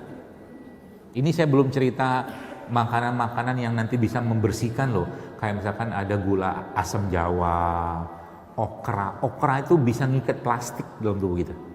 Okra, jadi Anda ambil okra, masukin cemplung, minum okra ya. Okra tahu lah ya, nggak usah tanya lah. Termasuk juga Ramadan nanti, ini kan banyak masalah-masalah kewanitaan. Salah satu rempah yang paling bagus untuk memperbaiki masalah kewanitaan itu adalah itu halba, kelabat fenugreek. Kelabat tahu ya? Nanti lihat aja kelabat itu kayak apa. Jadi tuh Ramadan itu bulan bersih-bersih, benar secara jiwa, secara ruh, secara iman kita benar. secara jasad juga sebenarnya bersih-bersih juga dengan puasa itu sendiri. Kalau kita tambahkan dengan beberapa jenis sayuran atau produk-produk tertentu yang juga dia bisa ngedetox, itu hasilnya Masya Allah tabarakallah. Contoh mungkin apa sayuran yang bisa ngikat racun? Jamur, perjamuran, semua jamur, jamur kuping, jamur hidung, jamur telinga, jamur mata, kok semua jamur. Apalagi cruciferous. Nah, coba lihat, coba dibuka handphonenya, ketik cruciferous vegetable, tulisannya CRUCI, Ferous, FEROUS, vegetables, vegetables. Ada ketemu? Apa itu? Brokoli, asparagus, ya kan? Itu sayuran detox, ya kan? Pokcoy, itu coba Ramadan dimakan tuh buat bersih-bersih badan. Jadi kebayang ada sup isinya jamur sama cruciferous. Wush, Masya Allah. Ya, masukin dalam menu tiap hari. Makan sayur tuh banyak, habis itu makan telur, makan tahu, makan tempe, ikan segala macam udah cukup. Kalau butuh karbo makan ubi. Selesai. Ubi cilembu, ubi apa segala macam. Ubinya nggak mau dikukus, oke, di oven juga nggak apa-apa. Sebenarnya ubi yang lain itu juga saya beberapa baca, cuma saya belum detailkan, belum lihat lagi. Sebenarnya beberapa ubi yang lain itu juga katanya bisa keluar manis-manisnya itu kayak ubi cilembu. Cuman caranya aja yang nggak pas kita. Jadi kayak ubi-ubi jalar juga bisa. Katanya gitu. Wallahu alam. Tapi saya belum baca detail lagi. Gitu loh. Jadi hari-hari Ramadan itu minumannya sehat, makanannya sehat, hatinya sehat, jiwanya sehat. Allahu Akbar. Nanti hari terakhir Ramadan Anda akan menangis. Kenapa menangis? Karena ditinggali Ramadan. Itu yang benar. Bukan berbahagia boleh nggak? Boleh. Bukan dilarang. Tapi para salaf zaman dulu, orang-orang salaf zaman itu, mereka ketika Ramadan sudah mulai berakhir, sedih minta ampun. Sedih lah. Kita harus menghadapi ujian berikutnya. Opor, lontong, gitu. Gorengan lagi, bolu.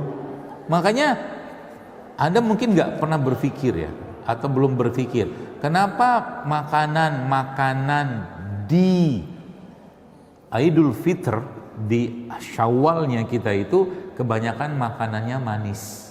Tahu nggak kenapa? Ya kan, kuenya, apanya kan manis tuh. Tahu nggak kenapa? Nanti kapan-kapan kita ceritain. Jadi manisnya itu karena hati kita sudah berlimpah cinta sebenarnya.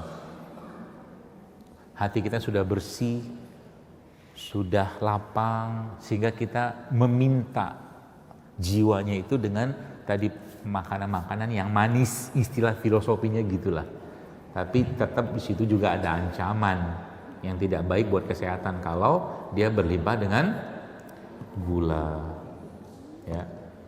Makanya dari sekarang tuh kita sudah mulai disiplin. Jadi Ramadan ini adalah caranya Allah untuk apa? Mendisiplinkan diri kita dan menghijrahkan kita aslinya dari tempat yang sekarang ini ke tempat yang lebih baik secara hati, secara iman, secara jasad, gitu kan.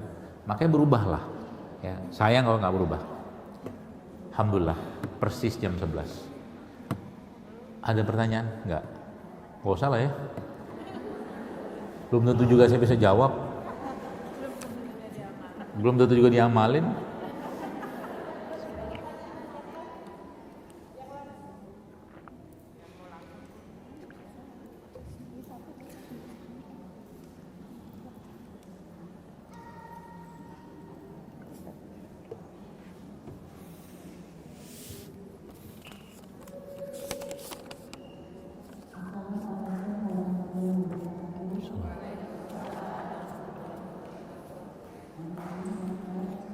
Kurang pelan Bu suaranya.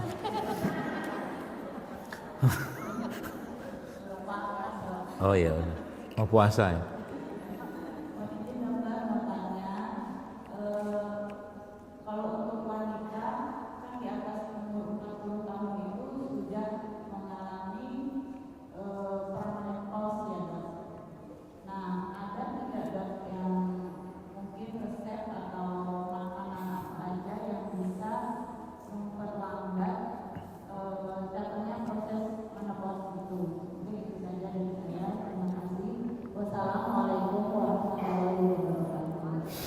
tuh. Enggak tuh, saya ingat begini tuh ada satu acara TV gitu ya. Adalah pokoknya kajian apa gitu di salah satu TV swasta gitu. Terus ada ibu-ibu mungkin dari dari kampung banget gitu kan. Assalamualaikum warahmatullahi wabarakatuh. Saya dari majelis taklim tuh kan. Nanti balik saya majelis ada lihat video itu enggak? Tadi saya tidak berharap ibu seperti itu. Ya bercanda Bu. Hampir 10 kali tanya soal majelis taklim. Ada Bu, insya Allah ada. Apa itu? Jaga hati.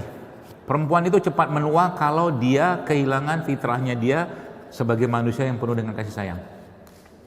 Maka fitrah kasih sayang wanita itu jangan ditinggalkan.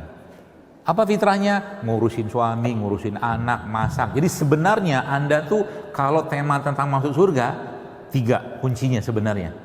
Sumur, dapur, kasur. Itu jangan dianggap remeh, beneran.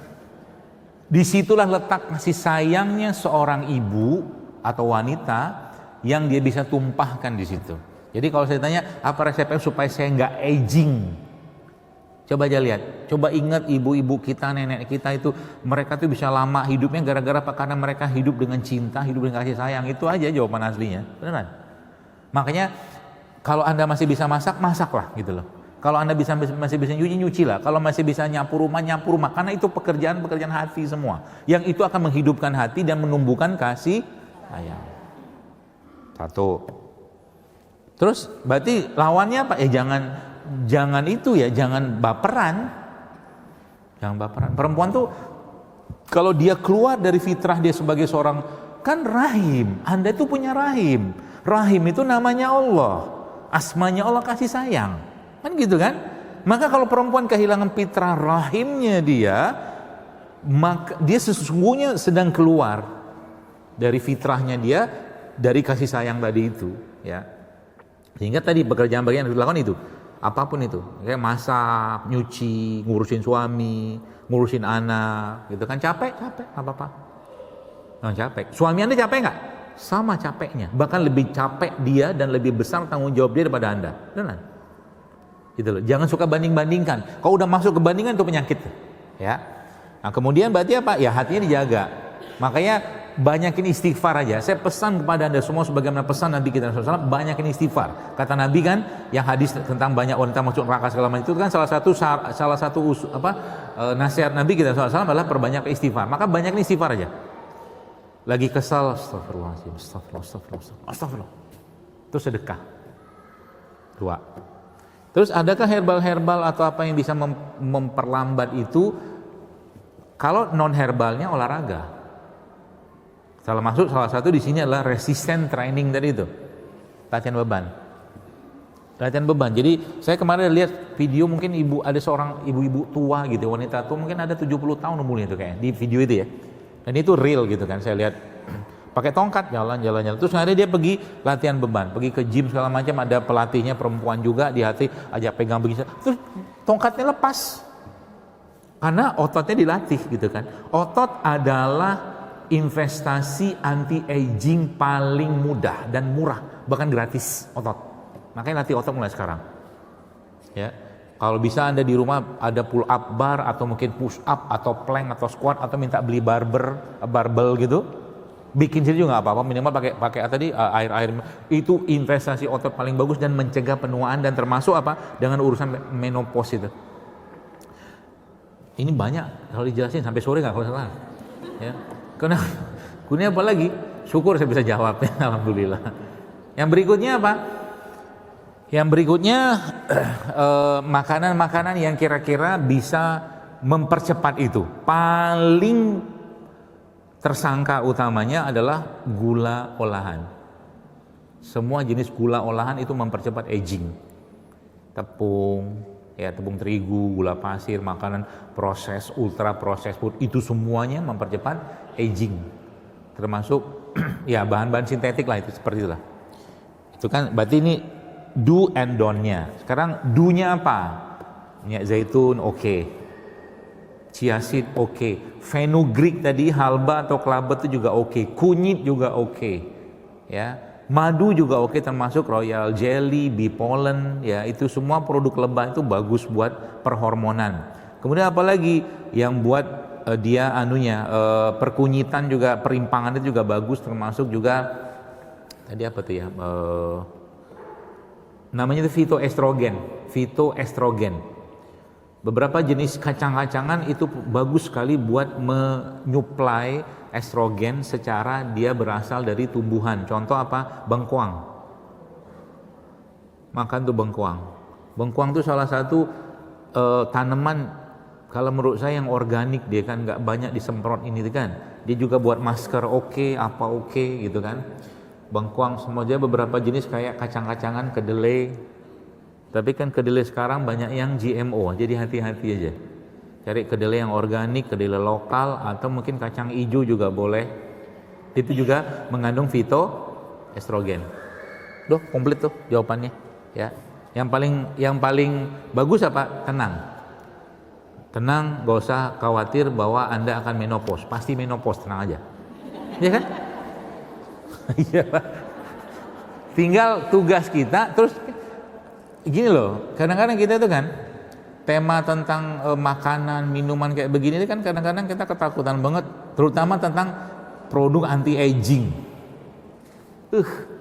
Itu tuh mah aslinya tuh kalau kita mau bener-bener pakai akal sehat, anti aging tuh gampang banget. Ya, nggak perlu produk-produk yang bahkan harganya mahal-mahal, nggak perlu. Tidur yang benar, tidur secara saya kasih tahu ya. Wanita yang tidurnya benar, cukup, itu adalah obat anti aging paling oke. Benar. Tidurnya kurang, bermasalah lah dia. Ya begitu. Jelas ya Bu ya?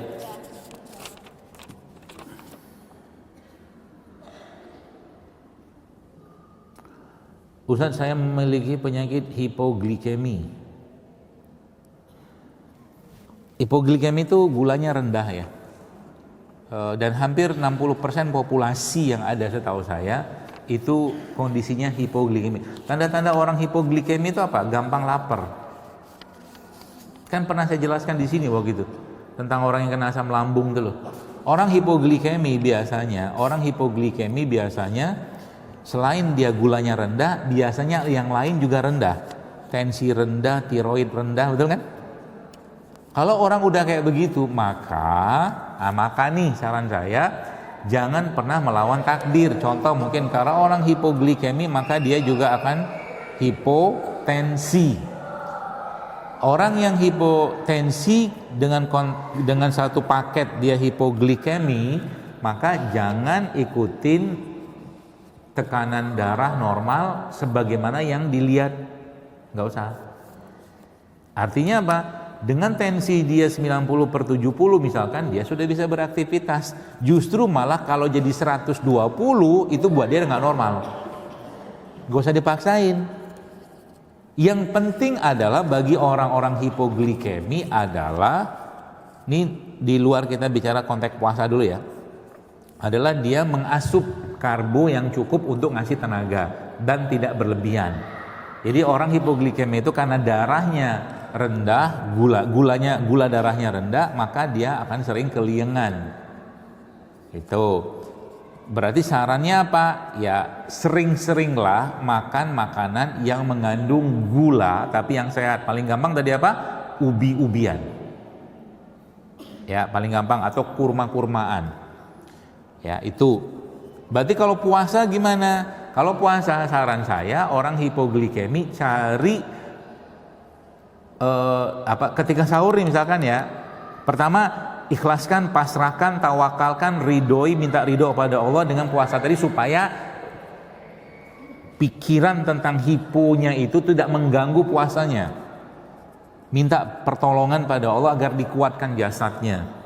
Berarti caranya gimana supaya dia bisa bertahan? Berarti kalau orangnya hipo, maka ketika sahur gak apa-apa Anda makan karbo gitu. Tapi karbonya Anda kasih topping sedikit. Contoh mungkin Anda makan ubi celembu katakanlah, atau ubi jalar. Potong ubinya, di tengahnya dikasih butter. Dikasih butter. Makan. Itu akan ngasih power yang kuat. Atau kurma juga boleh. Kurma Anda makan gitu kan, 3, 4, 5, 7 katakanlah gitu kan, di tengah kurmanya buang bijinya, masukin butter atau almond. Itu di depan kayaknya produknya ada tuh, nanti dilihat aja kalau ada. Kalau nggak bikin sini nggak apa-apa ya, butter almond kayak begitu ya. Jadi kalau ada hipo kayak begitu, maka nggak apa-apa Anda ngasup karbo. Berarti waktu sahur, waktu buka nanti gimana? Nggak apa-apa, makan aja. Soalnya apa? Daripada keliengan. Cuman jangan keliengannya itu yang jadi fokus. Anda harus banyak komunikasi sama badan. Tolong jangan bikin aku keliengan. Baik-baik kau. Aku mau ibadah. Badan kita tuh diajak komunikasi beneran bisa loh. Percayalah. Ya, entah Anda nanti pegang kepala, pegang hati, dan pegang yang lain. Pokoknya jangan bikin aku susah waktu Ramadan. Aku mau ibadah. Mau hipo kayak segala macam, aku perintahkan kau dengan izin Allah. Begitu bisa dia. Dia akan mematuhi perintah kita. Sehingga nanti apa? Dia akan ambil cadangan-cadangan energi dari tempat yang lain. Allahu a'lam bishawab. Terakhir ya. Alhamdulillah nih pertanyaan gak banyak. Dulu setumpuk.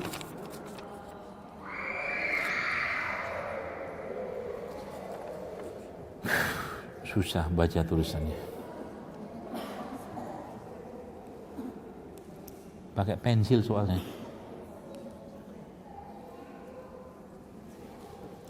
Kita kasih cahaya.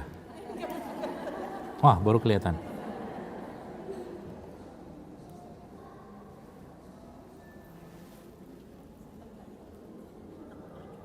Ini bukan nggak kelihatan ya, emang tipis banget tulisannya. Bagaimana cara agar hati kita selalu tenang dan tidak apa nih? Tidak pungli, tidak emosian, padahal selalu berzikir setiap hari. Bagaimana cara hati yang tenang dan tidak emosian? Emosi itu pasti ada sebab. Sebab yang paling gampang adalah berhubungan dengan tema masa lalunya seseorang. Itu yang saya tahu. Jadi misalkan seorang bapak, misalkan ya, seorang ibu yang dulu dia diperlakukan dengan katakanlah ya ada kekurangan dari orang tuanya, sehingga dulu mohon maaf misalkan dia dipukul, dia kadang-kadang dibentak sama bapak ibunya dan segala macam. Itu kalau tidak terikat dengan keimanan dan ilmunya, dia akan dia teruskan kepada anaknya. Makanya disitulah pentingnya iman. Satu, jadi kalau sudah kayak begini cara gimana? Kembalikan saja hati kita kepada Allah. Ya Allah, gitu kan, aku nih orangnya mudah emosian. Jadi gini loh, saya kasih satu resep ya. Kalau Anda lagi ngobrol sama Allah tuh ngobrol kayak kita ngobrol kayak begini, manja-manja aja gitu sama Allah. Dalam bentuk doa kita. Allah, aku tuh emosian, gimana ya caranya ya Allah? Berilah aku petunjuk. Bingung aku tuh. Aku nggak pengen kayak begini ya Allah. Akhirnya tuh gitu lama-lama terjadi apa? Nangis kita.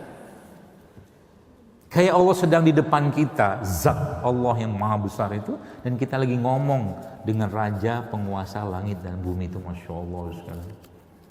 Makanya yang lebih Anda nikmati nanti ketika, jadi gini, ketika kita beribadah, kita beramal gitu ya, aslinya kita udah gak mikir lagi nanti apa yang akan Allah berikan pada kita, karena Allah pasti balas. Yang lebih kita mulai nikmati itu ibadah itu sendiri sebenarnya. Anda kalau sudah rutin doa, banyak-banyak doa, percayalah Anda udah gak peduli kapan Allah mau kabulin doa itu. Anda lebih menikmati doanya, berlama-lama dengan Allah. Makanya kadang-kadang saya gak habis pikir ya, kalau ibu bapak sekalian baca di hari Arafah itu beberapa riwayat menyebutkan Nabi kita sallallahu alaihi wasallam itu berdoa dari mulai zuhur sampai maghrib. Anda bayangin ngangkat tangan berapa jam. Kita tuh kan orangnya mudah bosanan. Doa setengah jam, doa 15 jam. Udah gitu kadang-kadang kita sok-sok maksa Allah dengan berbagai macam keinginan kita dan hajatnya kita. Nggak bisa. Gitu loh. berarti di situ masih ada masalah yang kita selesaikan, atau Allah kita minta pertolongan untuk diselesaikan. Ya Allah, perbaiki hatiku, bersihkan ya Allah, sucikan segala macam. Dengan cara apa? Doa bisa, atau Anda baca zikir-zikir tertentu, atau doa-doa tertentu, atau ruqyah tertentu yang untuk meruqyah diri kita. Wallahu a'lam bishawab. Gitu ya, mudah-mudahan ya. Dan teruslah berzikir. Teruslah berzikir meskipun hati tidak tenang, karena Anda tidak pernah tahu kapan zikir itu akan mencapai titiknya untuk meruntuhkan kesombongan kita, kerasnya hati kita, dan seterusnya. Teruslah berzikir, gak apa-apa, sambil minta pertolongan Allah dengan berdoa. Allahu a'lam bishawab. Saya kira mungkin itu, mudah-mudahan bermanfaat, dan semoga Ramadan tahun ini menjadi Ramadan yang lebih baik ya buat kita semua, dan mudah-mudahan kita dimudahkan bersama suami, istri, anak-anak kita di rumah untuk beribadah di bulan Ramadan ini, dan semoga kita semua mendapatkan keberkahan di malam Lailatul Qadar, dan semoga Allah mudahkan kita semua juga untuk berinteraksi lebih banyak lagi secara waktu, secara kualitas dengan Al-Quran, dan semoga dimudahkan juga kita untuk bersedekah sebagaimana sedekah Nabi SAW di bulan Ramadan, dan semoga dimudahkan juga kita untuk qiyam, sholat malam ya, dan semoga dimudahkan juga yang ada rezeki dimudahkan untuk umrah di Ramadan ini yang pahalanya sama dengan haji.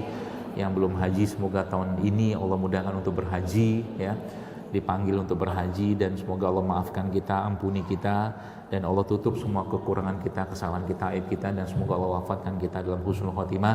Allah kumpulkan kita di surga Firdausnya tanpa hisab, tanpa azab, bersama orang tua kita, orang-orang kita cintai, anak keturunan kita, dan tentunya kita berharap kita juga dipertemukan nanti di surga Firdausnya Allah dengan Rasulullah SAW.